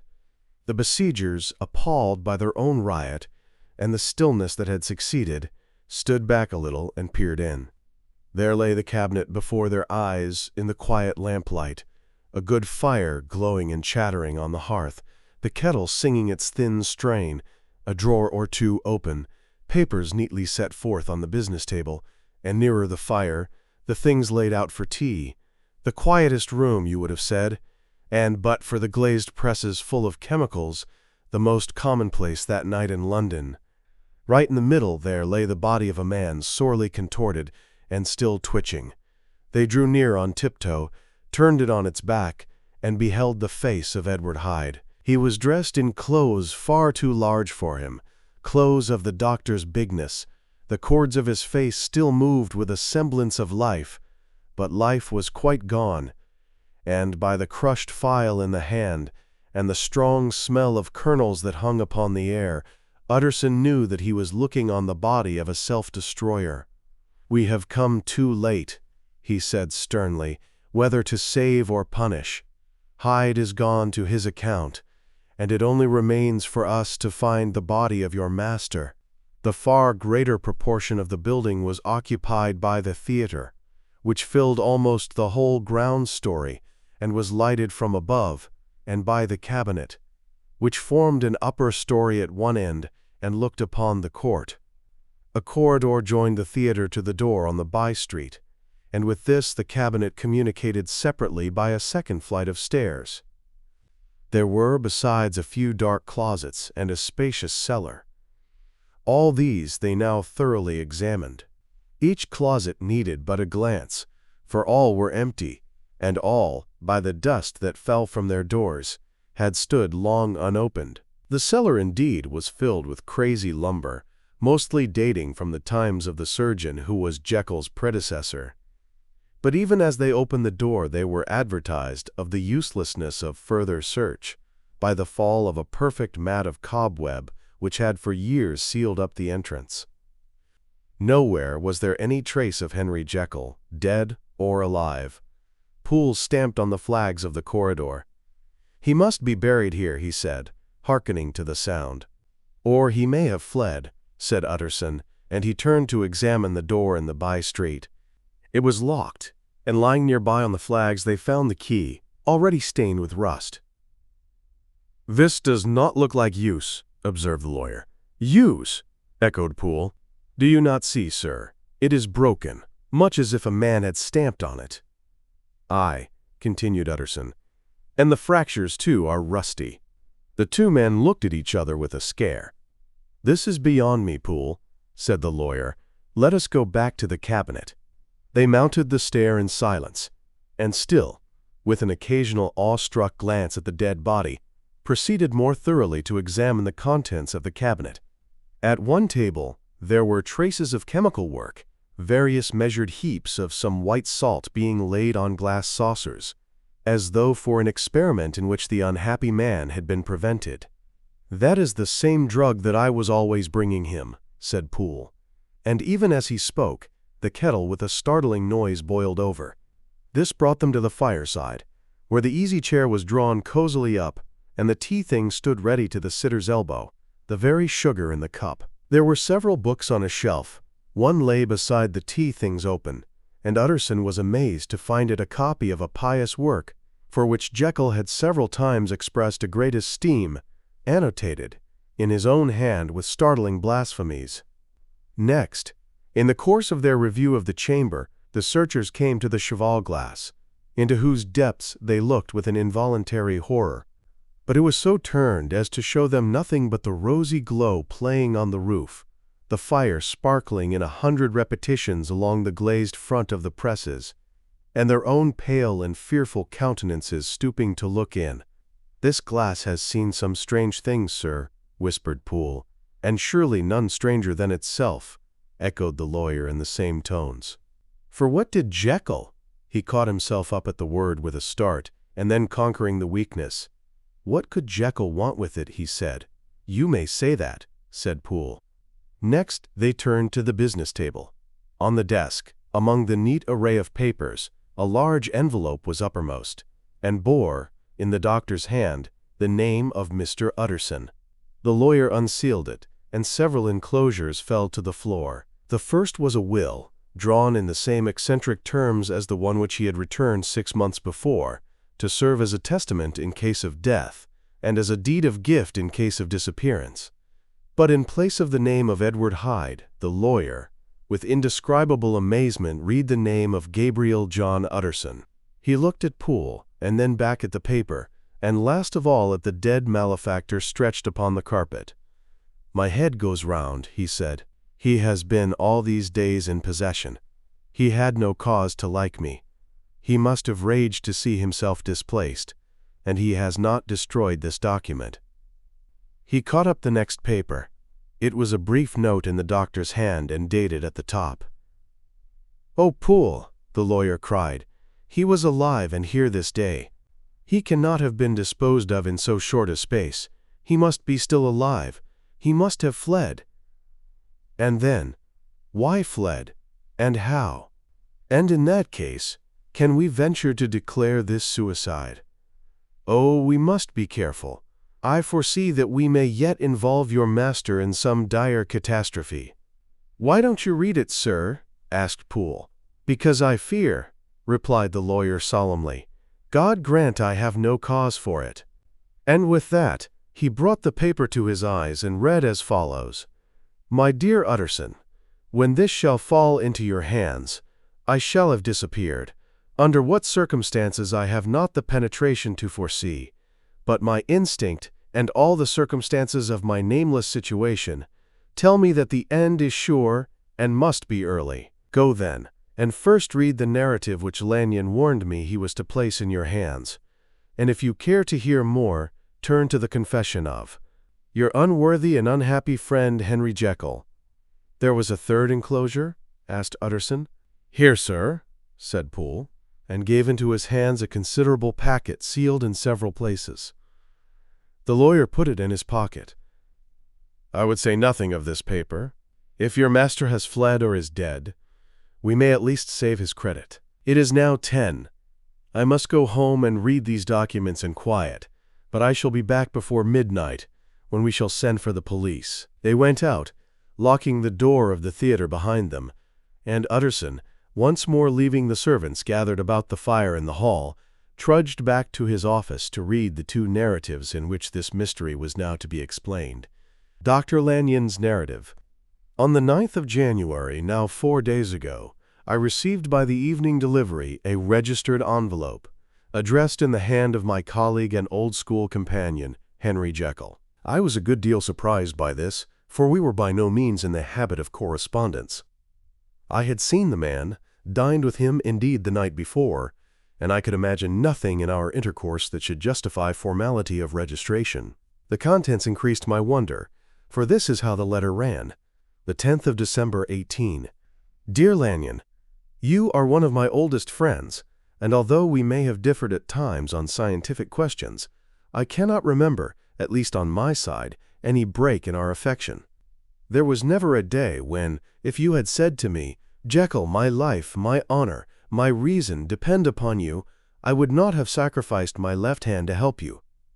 Lanyon, my life, my honor, my reason are all at your mercy. If you fail me tonight, I am lost. You might suppose, after this preface, that I am going to ask you for something dishonorable to grant. Judge for yourself. I want you to postpone all other engagements for tonight. Even if you were summoned to the bedside of an emperor, to take a cab unless your carriage should be actually at the door, and with this letter in your hand for consultation, to drive straight to my house. Poole, my butler, has his orders. You will find him waiting your arrival with a locksmith. The door of my cabinet is then to be forced, and you are to go in alone. To open the glazed press, letter E, on the left hand, breaking the lock if it be shut, and to draw out, with all its contents as they stand, the 4th drawer from the top, or, which is the same thing, the 3rd from the bottom. In my extreme distress of mind, I have a morbid fear of misdirecting you. But even if I am in error, you may know the right drawer by its contents, some powders, a file, and a paper book. This drawer I beg of you to carry back with you to Cavendish Square, exactly as it stands. That is the first part of the service. Now for the second. You should be back, if you set out at once on the receipt of this, long before midnight. But I will leave you that amount of margin, not only in the fear of one of those obstacles that can neither be prevented nor foreseen, but because an hour when your servants are in bed is to be preferred for what will then remain to do. At midnight, then, I have to ask you to be alone in your consulting room, to admit with your own hand into the house a man who will present himself in my name, and to place in his hands the drawer that you will have brought with you from my cabinet. Then you will have played your part and earned my gratitude completely. 5 minutes afterwards, if you insist upon an explanation, you will have understood that these arrangements are of capital importance, and that by the neglect of one of them, fantastic as they must appear, you might have charged your conscience with my death or the shipwreck of my reason. Confident as I am that you will not trifle with this appeal, my heart sinks and my hand trembles at the bare thought of such a possibility. Think of me at this hour, in a strange place, laboring under a blackness of distress that no fancy can exaggerate, and yet well aware that, if you will but punctually serve me, my troubles will roll away like a story that is told. Serve me, my dear Lanyon, and save. Your friend, H.J.P.S. I had already sealed this up when a fresh terror struck upon my soul. It is possible that the post office may fail me, and this letter not come into your hands until tomorrow morning. In that case, dear Lanyon, do my errand when it shall be most convenient for you in the course of the day, and once more expect my messenger at midnight. It may then already be too late, and if that night passes without event, you will know that you have seen the last of Henry Jekyll. Upon the reading of this letter, I made sure my colleague was insane, but till that was proved beyond the possibility of doubt, I felt bound to do as he requested. The less I understood of this farrago, the less I was in a position to judge of its importance. and an appeal so worded could not be set aside without a grave responsibility. I rose accordingly from table, got into a hansom, and drove straight to Jekyll's house. The butler was awaiting my arrival. He had received by the same post as mine a registered letter of instruction, and had sent at once for a locksmith and a carpenter. The tradesmen came while we were yet speaking, and we moved in a body to old Dr. Denman's surgical theatre, from which, as you are doubtless aware, Jekyll's private cabinet is most conveniently entered. The door was very strong, the lock excellent. The carpenter avowed he would have great trouble and have to do much damage if force were to be used, and the locksmith was near despair. But this last was a handy fellow, and after 2 hours' work, the door stood open. The press marked E was unlocked, and I took out the drawer, had it filled up with straw and tied in a sheet, and returned with it to Cavendish Square. Here I proceeded to examine its contents. The powders were neatly enough made up, but not with the nicety of the dispensing chemist, so that it was plain they were of Jekyll's private manufacture. And when I opened one of the wrappers, I found what seemed to me a simple crystalline salt of a white color. The phial, to which I next turned my attention, might have been about half full of a blood-red liquor, which was highly pungent to the sense of smell and seemed to me to contain phosphorus and some volatile ether. At the other ingredients I could make no guess. The book was an ordinary version book, and contained little but a series of dates. These covered a period of many years, but I observed that the entries ceased nearly a year ago and quite abruptly. Here and there a brief remark was appended to a date, usually no more than a single word, double, occurring perhaps 6 times in a total of several hundred entries, and once very early in the list, and followed by several marks of exclamation, "Total failure." All this, though it whetted my curiosity, told me little that was definite. Here were a phial of some salt, and the record of a series of experiments that had led, like too many of Jekyll's investigations, to no end of practical usefulness. How could the presence of these articles in my house affect either the honor, the sanity, or the life of my flighty colleague? If his messenger could go to one place, why could he not go to another? And even granting some impediment, why was this gentleman to be received by me in secret? The more I reflected, the more convinced I grew that I was dealing with a case of cerebral disease, and though I dismissed my servants to bed, I loaded an old revolver that I might be found in some posture of self-defense. 12 o'clock had scarce rung out over London ere the knocker sounded very gently on the door. I went myself at the summons, and found a small man crouching against the pillars of the portico. "Are you come from Dr. Jekyll?" I asked. He told me yes, by a constrained gesture, and when I had bidden him enter, he did not obey me without a searching backward glance into the darkness of the square. There was a policeman not far off, advancing with his bull's eye open, and at the sight I thought my visitor started and made greater haste. These particulars struck me, I confess, disagreeably, and as I followed him into the bright light of the consulting room, I kept my hand ready on my weapon. Here, at last, I had a chance of clearly seeing him. I had never set eyes on him before, so much was certain. He was small, as I have said. I was struck besides with the shocking expression of his face, with his remarkable combination of great muscular activity and great apparent debility of constitution, and last but not least, with the odd, subjective disturbance caused by his neighborhood. This bore some resemblance to incipient rigor, and was accompanied by a marked sinking of the pulse. At the time I set it down to some idiosyncratic, personal distaste, and merely wondered at the acuteness of the symptoms. But I have since had reason to believe the cause to lie much deeper in the nature of man, and to turn on some nobler hinge than the principle of hatred. This person, who had thus from the first moment of his entrance struck in me what I can only describe as a disgustful curiosity, was dressed in a fashion that would have made an ordinary person laughable. His clothes, that is to say, although they were of rich and sober fabric, were enormously too large for him in every measurement, the trousers hanging on his legs and rolled up to keep them from the ground, the waist of the coat below his haunches, and the collar sprawling wide upon his. Strange to relate, this ludicrous accoutrement was far from moving me to laughter. Rather, as there was something abnormal and misbegotten in the very essence of the creature that now faced me, something seizing, surprising, and revolting. This fresh disparity seemed but to fit in with and to reinforce it, so that to my interest in the man's nature and character, there was added a curiosity as to his origin, his life, his fortune, and status in the world. These observations, though they have taken so great a space to be set down in, were yet the work of a few seconds.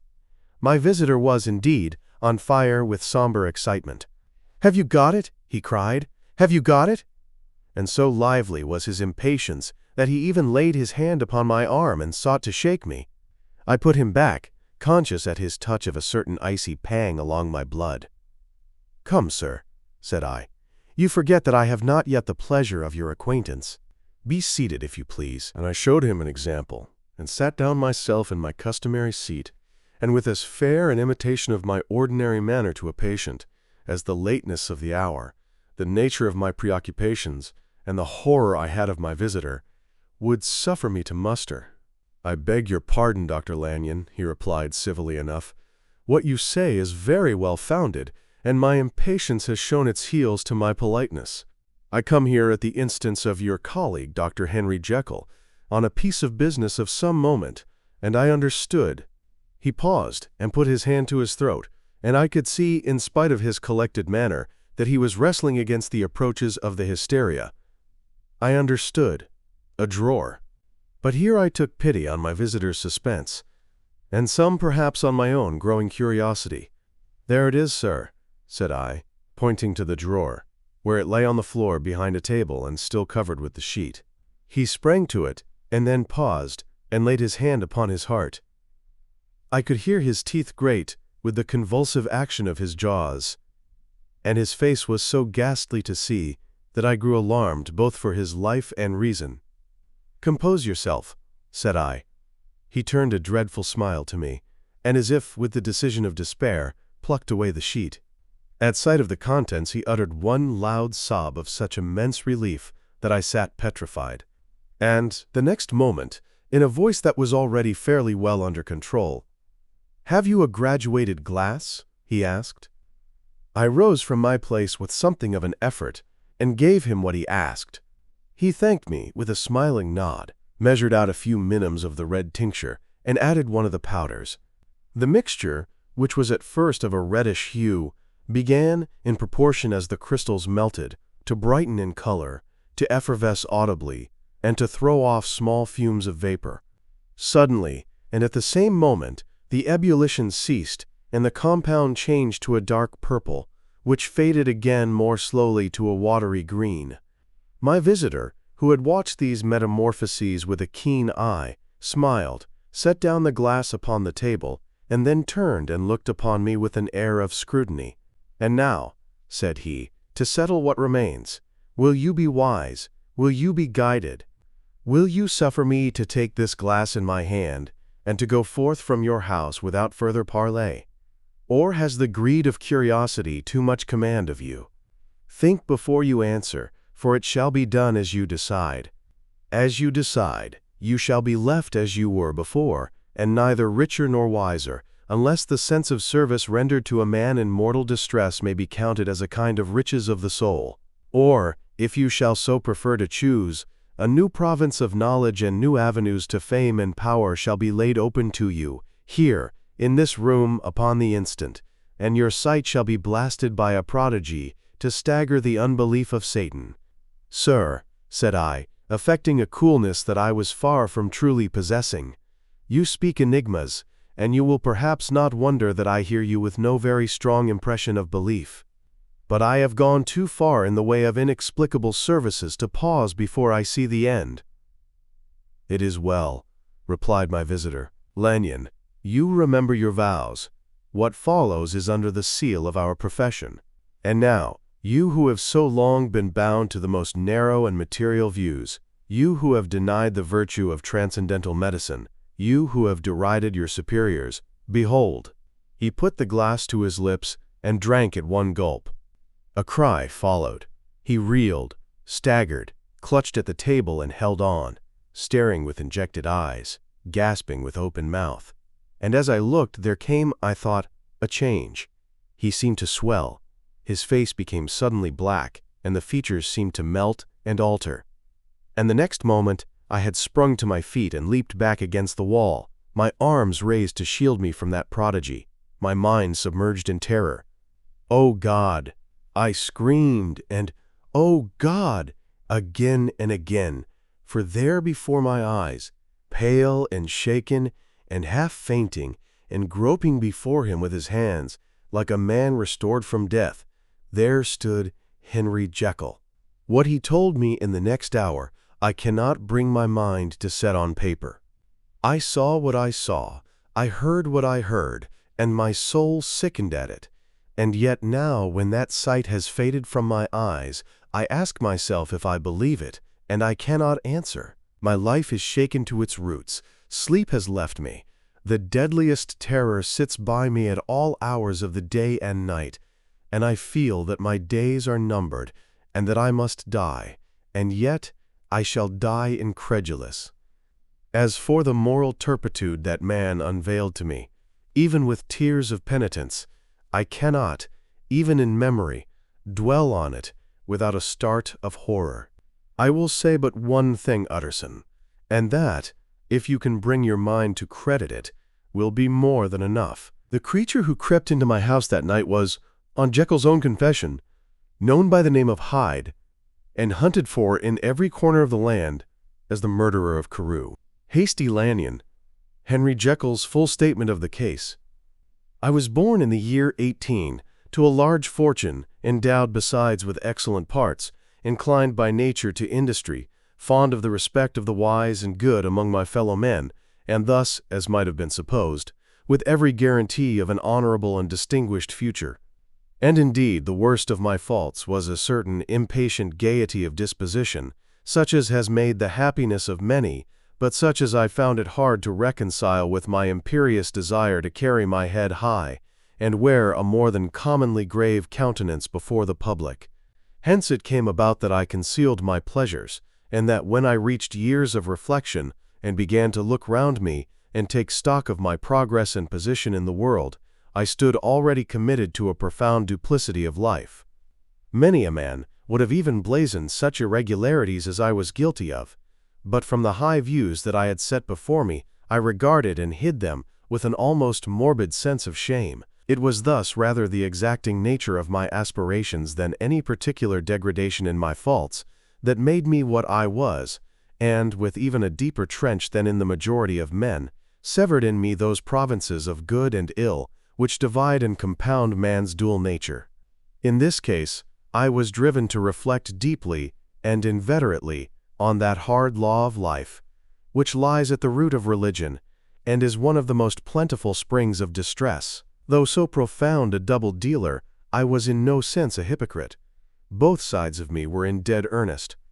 I was no more myself when I laid aside restraint and plunged in shame, than when I labored, in the eye of day, at the furtherance of knowledge, or the relief of sorrow and suffering.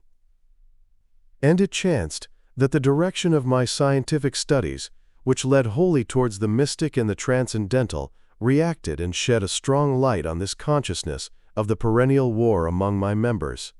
With every day, and from both sides of my intelligence, the moral and the intellectual, I thus drew steadily nearer to that truth, by whose partial discovery I have been doomed to such a dreadful shipwreck. That man is not truly one, but truly two. I say two, because the state of my own knowledge does not pass beyond that point. Others will follow, others will outstrip me on the same lines, and I hazard the guess that man will be ultimately known for a mere polity of multifarious, incongruous, and independent denizens. I, for my part, from the nature of my life, advanced infallibly in one direction and in one direction only. It was on the moral side, and in my own person, that I learned to recognize the thorough and primitive duality of man. I saw that, of the two natures that contended in the field of my consciousness, even if I could rightly be said to be either, it was only because I was radically both, and from an early date, Even before the course of my scientific discoveries had begun to suggest the most naked possibility of such a miracle, I had learned to dwell with pleasure, as a beloved daydream, on the thought of the separation of these elements. If each, I told myself, could be housed in separate identities, life would be relieved of all that was unbearable. The unjust might go his way, delivered from the aspirations and remorse of his more upright twin, and the just could walk steadfastly and securely on his upward path, doing the good things in which he found his pleasure, and no longer exposed to disgrace and penitence by the hands of this extraneous evil. It was the curse of mankind that these incongruous faggots were thus bound together, that in the agonized womb of consciousness, these polar twins should be continuously struggling. How, then, were they dissociated? I was so far in my reflections when, as I have said, a side light began to shine upon the subject from the laboratory table. I began to perceive more deeply than it has ever yet been stated, the trembling immateriality, the mist-like transience of this seemingly so solid body in which we walk attired. Certain agents I found to have the power to shake and pluck back that fleshly vestment, even as a wind might toss the curtains of a pavilion. For two good reasons, I will not enter deeply into this scientific branch of my confession. First, because I have been made to learn that the doom and burthen of our life is bound forever on man's shoulders, and when the attempt is made to cast it off, it but returns upon us with more unfamiliar and more awful pressure. Second, because, as my narrative will make, alas, too evident, my discoveries were incomplete.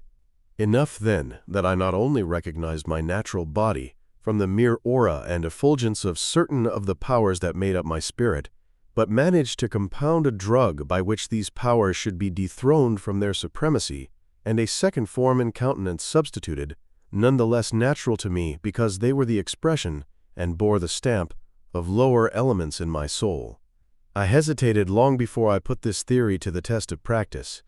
I knew well that I risked death, for any drug that so potently controlled and shook the very fortress of identity might, by the least scruple of an overdose, or at the least inopportunity in the moment of exhibition, utterly blot out that immaterial tabernacle which I looked to it to change. But the temptation of a discovery so singular and profound at last overcame the suggestions of alarm. I had long since prepared my tincture.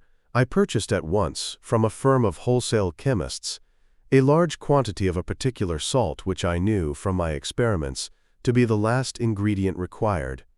And late one accursed night, I compounded the elements, watched them boil and smoke together in the glass, and when the ebullition had subsided, with a strong glow of courage, drank off the potion. The most racking pangs succeeded, a grinding in the bones, deadly nausea, and a horror of the spirit that cannot be exceeded at the hour of birth or death. Then these agonies began swiftly to subside, and I came to myself as if out of a great sickness. There was something strange in my sensations, something indescribably new, and, from its very novelty, incredibly sweet. I felt younger, lighter, happier in body. Within I was conscious of a heady recklessness, a current of disordered sensual images running like a mill race in my fancy, a solution of the bonds of obligation, an unknown but not an innocent freedom of the soul. I knew myself, at the first breath of this new life, to be more wicked, tenfold more wicked, sold a slave to my original evil, and the thought, in that moment, braced and delighted me like wine. I stretched out my hands, exulting in the freshness of these sensations, and in the act, I was suddenly aware that I had lost in stature. There was no mirror at that date in my room. That which stands beside me as I write was brought there later on and for the very purpose of these transformations. The night, however, was far gone into the morning.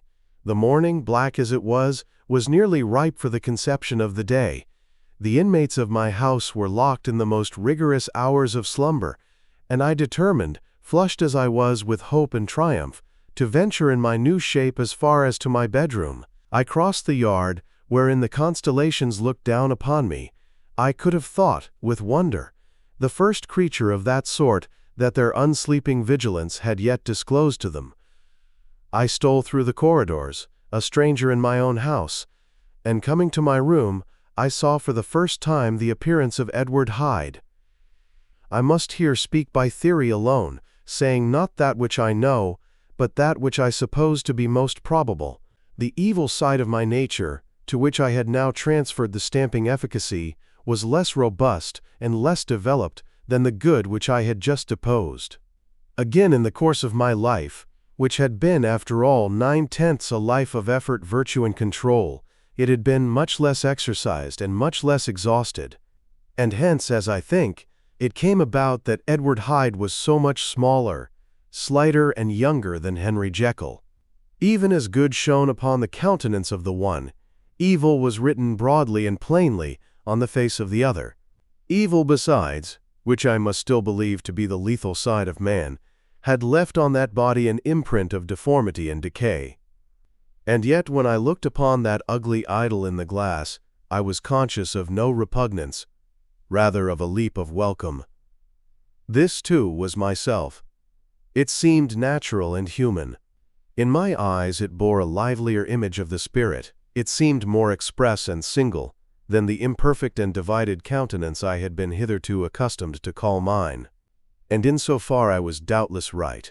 I have observed that when I wore the semblance of Edward Hyde, none could come near to me at first without a visible misgiving of the flesh. This, as I take it, was because all human beings, as we meet them, are commingled out of good and evil, and Edward Hyde, alone in the ranks of mankind, was pure evil. I lingered but a moment at the mirror.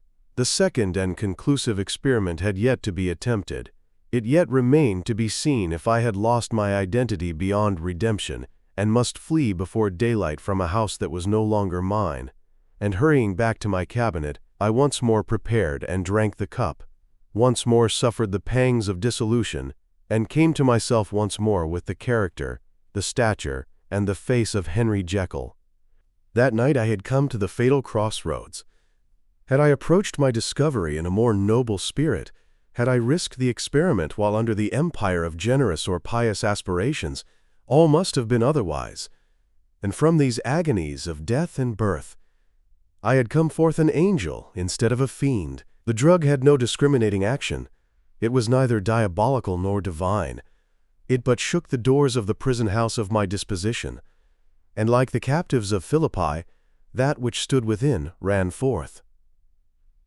At that time my virtue slumbered.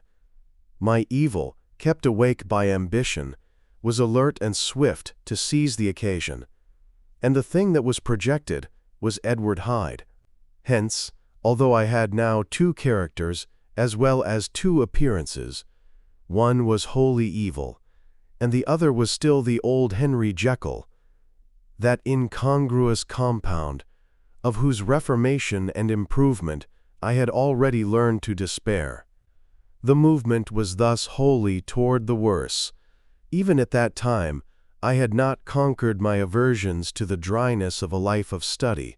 I would still be merrily disposed at times, and as my pleasures were, to say the least, undignified, and I was not only well known and highly considered, but growing towards the elderly man, this incoherency of my life was daily growing more unwelcome. It was on this side that my new power tempted me until I fell in slavery. I had but to drink the cup, to doff at once the body of the noted professor, and to assume, like a thick cloak, that of Edward Hyde. I smiled at the notion. It seemed to me at the time to be humorous, and I made my preparations with the most studious care. I took and furnished that house in Soho, to which Hyde was tracked by the police, and engaged as a housekeeper a creature whom I knew well to be silent and unscrupulous. On the other side, I announced to my servants that a Mr. Hyde, whom I described, was to have full liberty and power about my house in the square, and to parry mishaps, I even called and made myself a familiar object in my second character. I next drew up that will to which you so much objected, so that if anything befell me in the person of Dr. Jekyll, I could enter on that of Edward Hyde without pecuniary loss. And thus fortified, as I supposed, on every side, I began to profit by the strange immunities of my position. Men have before hired bravos to transact their crimes, while their own person and reputation sat under shelter. I was the first that ever did so for his pleasures. I was the first that could plod in the public eye with a load of genial respectability, and in a moment, like a schoolboy, strip off these lendings and spring headlong into the sea of liberty. But for me, in my impenetrable mantle, the safety was complete. Think of it, I did not even exist. Let me but escape into my laboratory door. Give me but a second or two to mix and swallow the draught that I had always standing ready. And whatever he had done, Edward Hyde would pass away like the stain of breath upon a mirror. And there in his stead, quietly at home, trimming the midnight lamp in his study, a man who could afford to laugh at suspicion, would be Henry Jekyll. The pleasures which I made haste to seek in my disguise were, as I have said, undignified. I would scarce use a harder term. But in the hands of Edward Hyde, they soon began to turn toward the monstrous. When I would come back from these excursions, I was often plunged into a kind of wonder at my vicarious depravity. This familiar that I called out of my own soul, and sent forth alone to do his good pleasure, was a being inherently malign and villainous. His every act and thought centered on self, drinking pleasure with bestial avidity from any degree of torture to another, relentless like a man of stone. Henry Jekyll stood at times aghast before the acts of Edward Hyde, but the situation was apart from ordinary laws, and insidiously relaxed the grasp of conscience. It was Hyde, after all, and Hyde alone, that was guilty. Jekyll was no worse. He woke again to his good qualities, seemingly unimpaired. He would even make haste, where it was possible, to undo the evil done by Hyde, and thus his conscience slumbered. Into the details of the infamy at which I thus connived, for even now I can scarce grant that I committed it, I have no design of entering. I mean but to point out the warnings and the successive steps with which my chastisement approached. I met with one accident which, as it brought on no consequence, I shall no more than mention. An act of cruelty to a child aroused against me the anger of a passer-by, whom I recognized the other day in the person of your kinsman. The doctor and the child's family joined him. There were moments when I feared for my life, and at last, in order to pacify their too just resentment, Edward Hyde had to bring them to the door and pay them in a check drawn in the name of Henry Jekyll. But this danger was easily eliminated from the future by opening an account at another bank in the name of Edward Hyde himself, and when, by sloping my own hand backward, I had supplied my double with a signature, I thought I sat beyond the reach of fate. Some 2 months before the murder of Sir Danvers, I had been out for one of my adventures, had returned at a late hour, and woke the next day in bed with somewhat odd sensations. It was in vain I looked about me. In vain I saw the decent furniture and tall proportions of my room in the square. In vain that I recognized the pattern of the bed curtains and the design of the mahogany frame. Something still kept insisting that I was not where I was, that I had not wakened where I seemed to be, but in the little room in Soho where I was accustomed to sleep in the body of Edward Hyde. I smiled to myself, and in my psychological way began lazily to inquire into the elements of this illusion, occasionally, even as I did so, dropping back into a comfortable morning doze. I was still so engaged when, in one of my more wakeful moments, my eyes fell upon my hand. Now the hand of Henry Jekyll, as you have often remarked, was professional in shape and size. It was large, firm, white, and comely. But the hand which I now saw, clearly enough, in the yellow light of a mid-London morning, lying half shut on the bedclothes, was lean, corded, knuckly, of a dusky pallor, and thickly shaded with a swart growth of hair. It was the hand of Edward Hyde. I must have stared upon it for near half a minute, sunk as I was in the mere stupidity of wonder, before terror woke up in my breast as sudden and startling as the crash of cymbals. And bounding from my bed, I rushed to the mirror. At the sight that met my eyes, my blood was changed into something exquisitely thin and icy. Yes, I had gone to bed Henry Jekyll. I had awakened Edward Hyde. How was this to be explained? I asked myself, and then with another bound of terror, how was it to be remedied? It was well on in the morning. The servants were up. All my drugs were in the cabinet. A long journey down 2 pairs of stairs, through the back passage, across the open court, and through the anatomical theater, from where I was then standing horror-struck.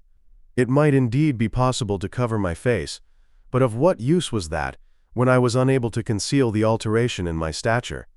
And then, with an overpowering sweetness of relief, it came back upon my mind that the servants were already used to the coming and going of my second self. I had soon dressed as well as I was able in clothes of my own size, had soon passed through the house where Bradshaw stared and drew back at seeing Mr. Hyde at such an hour and in such a strange array. And 10 minutes later, Dr. Jekyll had returned to his own shape, and was sitting down, with a darkened brow, to make a feint of breakfasting. Small indeed was my appetite. This inexplicable incident, this reversal of my previous experience, seemed, like the Babylonian finger on the wall, to be spelling out the letters of my judgment, and I began to reflect more seriously than ever before on the issues and possibilities of my double existence. That part of me, which I had the power of projecting, had lately been much exercised and nourished. It had seemed to me of late as though the body of Edward Hyde had grown in stature, as though, when I wore that form, I were conscious of a more generous tide of blood, and I began to spy a danger that, if this were much prolonged, the balance of my nature might be permanently overthrown, the power of voluntary change be forfeited, and the character of Edward Hyde become irrevocably mine. The power of the drug had not been always equally displayed. Once, very early in my career, it had totally failed me. Since then I had been obliged on more than one occasion to double, and once, with infinite risk of death, to treble the amount, and these rare uncertainties had cast hitherto the sole shadow on my contentment. Now, however, and in the light of that morning's accident, I was led to remark that whereas, in the beginning, the difficulty had been to throw off the body of Jekyll, it had of late gradually but decidedly transferred itself to the other side. All things therefore seemed to point to this, that I was slowly losing hold of my original and better self, and becoming slowly incorporated with my second and worse. Between these two, I now felt I had to choose.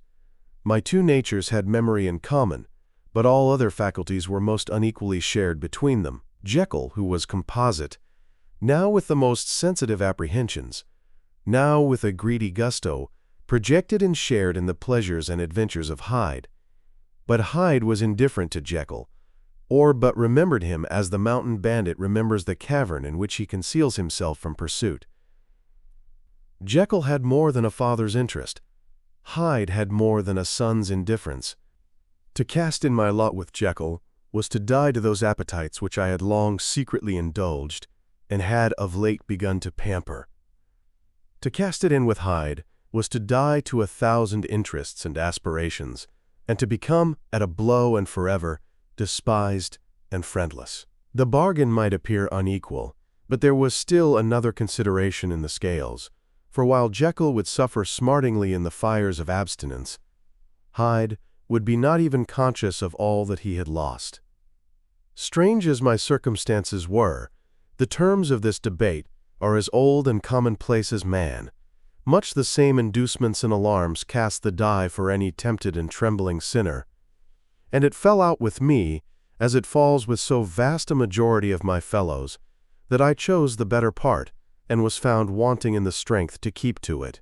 Yes, I preferred the elderly and discontented doctor, surrounded by friends and cherishing honest hopes, and bade a resolute farewell to the liberty, the comparative youth, the light step, leaping impulses and secret pleasures that I had enjoyed in the disguise of Hyde.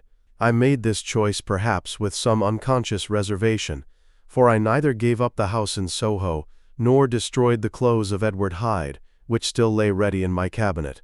For 2 months, however, I was true to my determination.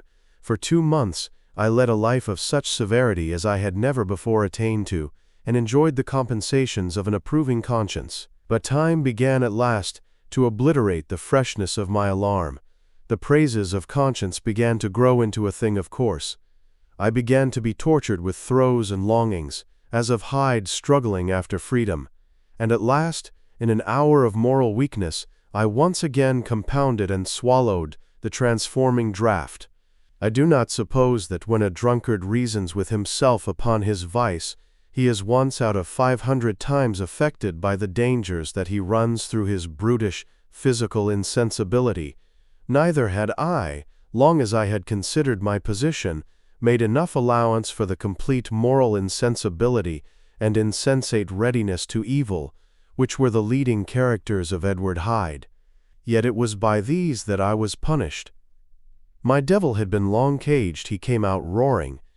I was conscious, even when I took the draught, of a more unbridled, a more furious propensity to ill. It must have been this, I suppose, that stirred in my soul that tempest of impatience with which I listened to the civilities of my unhappy victim.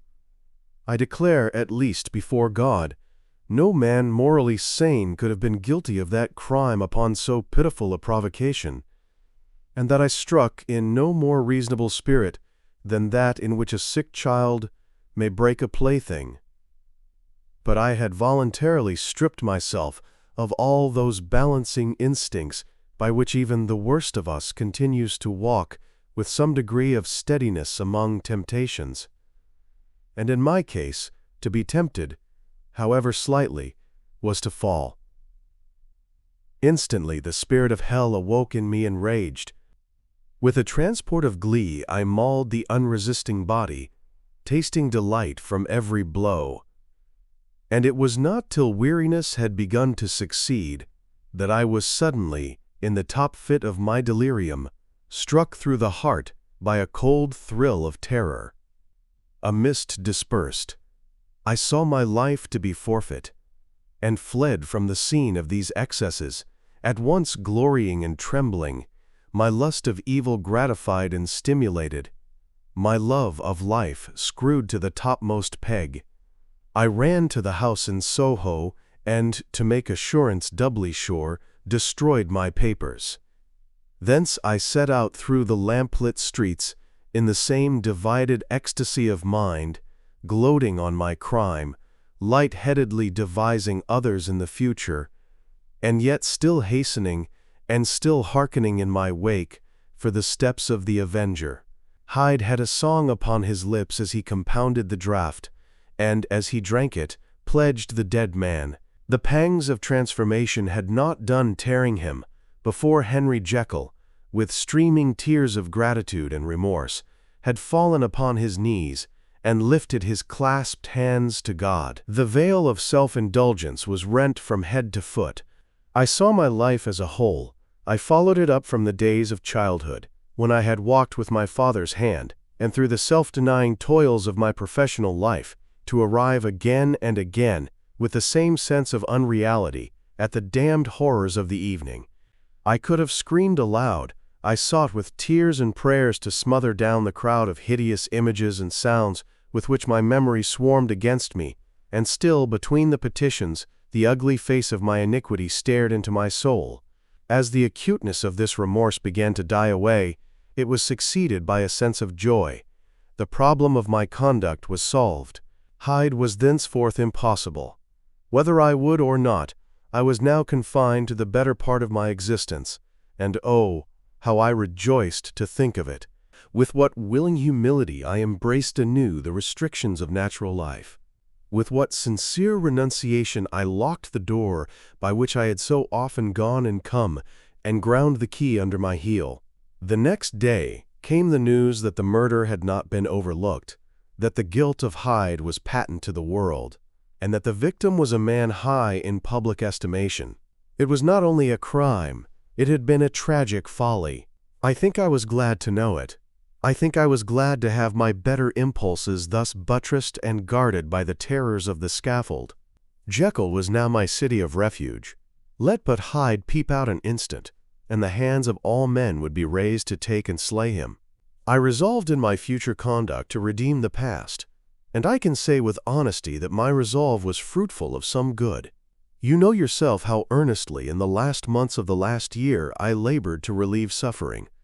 You know that much was done for others, and that the days passed quietly, almost happily for myself.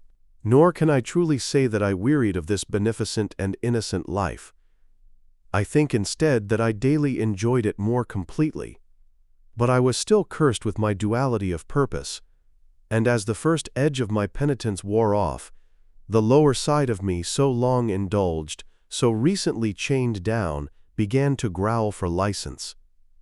Not that I dreamed of resuscitating Hyde. The bare idea of that would startle me to frenzy. No, it was in my own person that I was once more tempted to trifle with my conscience. And it was as an ordinary secret sinner that I at last fell before the assaults of temptation. There comes an end to all things. The most capacious measure is filled at last, and this brief condescension to my evil finally destroyed the balance of my soul. And yet I was not alarmed. The fall seemed natural, like a return to the old days before I had made my discovery. It was a fine, clear January day, wet underfoot where the frost had melted, but cloudless overhead, and the Regent's Park was full of winter chirrupings and sweet with spring odors. I sat in the sun on a bench, the animal within me licking the chops of memory, the spiritual side a little drowsed, promising subsequent penitence, but not yet moved to begin. After all, I reflected, I was like my neighbors, and then I smiled, comparing myself with other men, comparing my active good will with the lazy cruelty of their neglect. And at the very moment of that vainglorious thought, a qualm came over me, a horrid nausea and the most deadly shuddering. These passed away and left me faint, and then, as in its turn faintness subsided, I began to be aware of a change in the temper of my thoughts, a greater boldness, a contempt of danger, a solution of the bonds of obligation. I looked down. My clothes hung formlessly on my shrunken limbs. The hand that lay on my knee was corded and hairy. I was once more Edward Hyde. A moment before I had been safe of all men's respect, wealthy, beloved, the cloth laying for me in the dining room at home, and now I was the common quarry of mankind, hunted, houseless, a known murderer, thrall to the gallows. My reason wavered, but it did not fail me utterly. I have more than once observed that in my second character my faculties seemed sharpened to a point and my spirits more tensely elastic. Thus it came about that, where Jekyll perhaps might have succumbed, Hyde rose to the importance of the moment. My drugs were in one of the presses of my cabinet. How was I to reach them? That was the problem that, crushing my temples in my hands, I set myself to solve. The laboratory door I had closed. If I sought to enter by the house, my own servants would consign me to the gallows. I saw I must employ another hand, and thought of Lanyon. How was he to be reached? How persuaded? Supposing that I escaped capture in the streets, how was I to make my way into his presence? And how should I, an unknown and displeasing visitor, prevail on the famous physician to rifle the study of his colleague, Dr. Jekyll? Then I remembered that of my original character, one part remained to me. I could write my own hand, and once I had conceived that kindling spark, the way that I must follow became lighted up from end to end. Thereupon I arranged my clothes as best I could, and summoning a passing hansom, drove to an hotel in Portland Street, the name of which I chanced to remember. At my appearance, which was indeed comical enough, however tragic a fate these garments covered, the driver could not conceal his mirth. I gnashed my teeth upon him with a gust of devilish fury, and the smile withered from his face. Happily for him, yet more happily for myself, for in another instant I had certainly dragged him from his perch. At the inn, as I entered, I looked about me with so black a countenance as made the attendants tremble. Not a look did they exchange in my presence, but obsequiously took my orders, led me to a private room, and brought me wherewithal to write. Hyde in danger of his life was a creature new to me, shaken with inordinate anger, strung to the pitch of murder, lusting to inflict pain. Yet the creature was astute, mastered his fury with a great effort of the will, composed his two important letters, one to Lanyon and one to Poole, and that he might receive actual evidence of their being posted, sent them out with directions that they should be registered. Thenceforward he sat all day over the fire in the private room, gnawing his nails. There he dined, sitting alone with his fears, the waiter visibly quailing before his eye. And thence, when the night was fully come, he set forth in the corner of a closed cab, and was driven to and fro about the streets of the city. He, I cannot say I, that child of hell had nothing human, nothing lived in him but fear and hatred. And when at last, thinking the driver had begun to grow suspicious, he discharged the cab and ventured on foot, attired in his misfitting clothes, an object marked out for observation, into the midst of the nocturnal passengers, these two base passions raged within him like a tempest. He walked fast, hunted by his fears, chattering to himself, skulking through the less frequented thoroughfares, counting the minutes that still divided him from midnight. Once a woman spoke to him, offering, I think, a box of lights. He smote her in the face, and she fled. When I came to myself at Lanyon's, the horror of my old friend perhaps affected me somewhat. I do not know. It was at least but a drop in the sea to the abhorrence with which I looked back upon these hours. A change had come over me. It was no longer the fear of the gallows, it was the horror of being Hyde that racked me. I received Lanyon's condemnation partly in a dream. It was partly in a dream that I came home to my own house and got into bed. I slept after the prostration of the day, with a stringent and profound slumber which not even the nightmares that wrung me could avail to break. I awoke in the morning shaken, weakened, but refreshed. I still hated and feared the thought of the brute that slept within me, and I had not, of course, forgotten the appalling dangers of the day before. But I was once more at home, in my own house and close to my drugs, and gratitude for my escape shone so strong in my soul that it almost rivaled the brightness of hope. I was stepping leisurely across the court after breakfast, drinking the chill of the air with pleasure, when I was seized again with those indescribable sensations that heralded the change, and I had but the time to gain the shelter of my cabinet, before I was once again raging and freezing with the passions of Hyde. It took on this occasion a double dose to recall me to myself, and alas! 6 hours after, as I sat looking sadly in the fire, the pangs returned, and the drug had to be re-administered. In short, from that day forth it seemed only by a great effort as of gymnastics, and only under the immediate stimulation of the drug, that I was able to wear the countenance of Jekyll. At all hours of the day and night, I would be taken with a premonitory shudder. Above all, if I slept, or even dozed for a moment in my chair, it was always as Hyde that I awakened.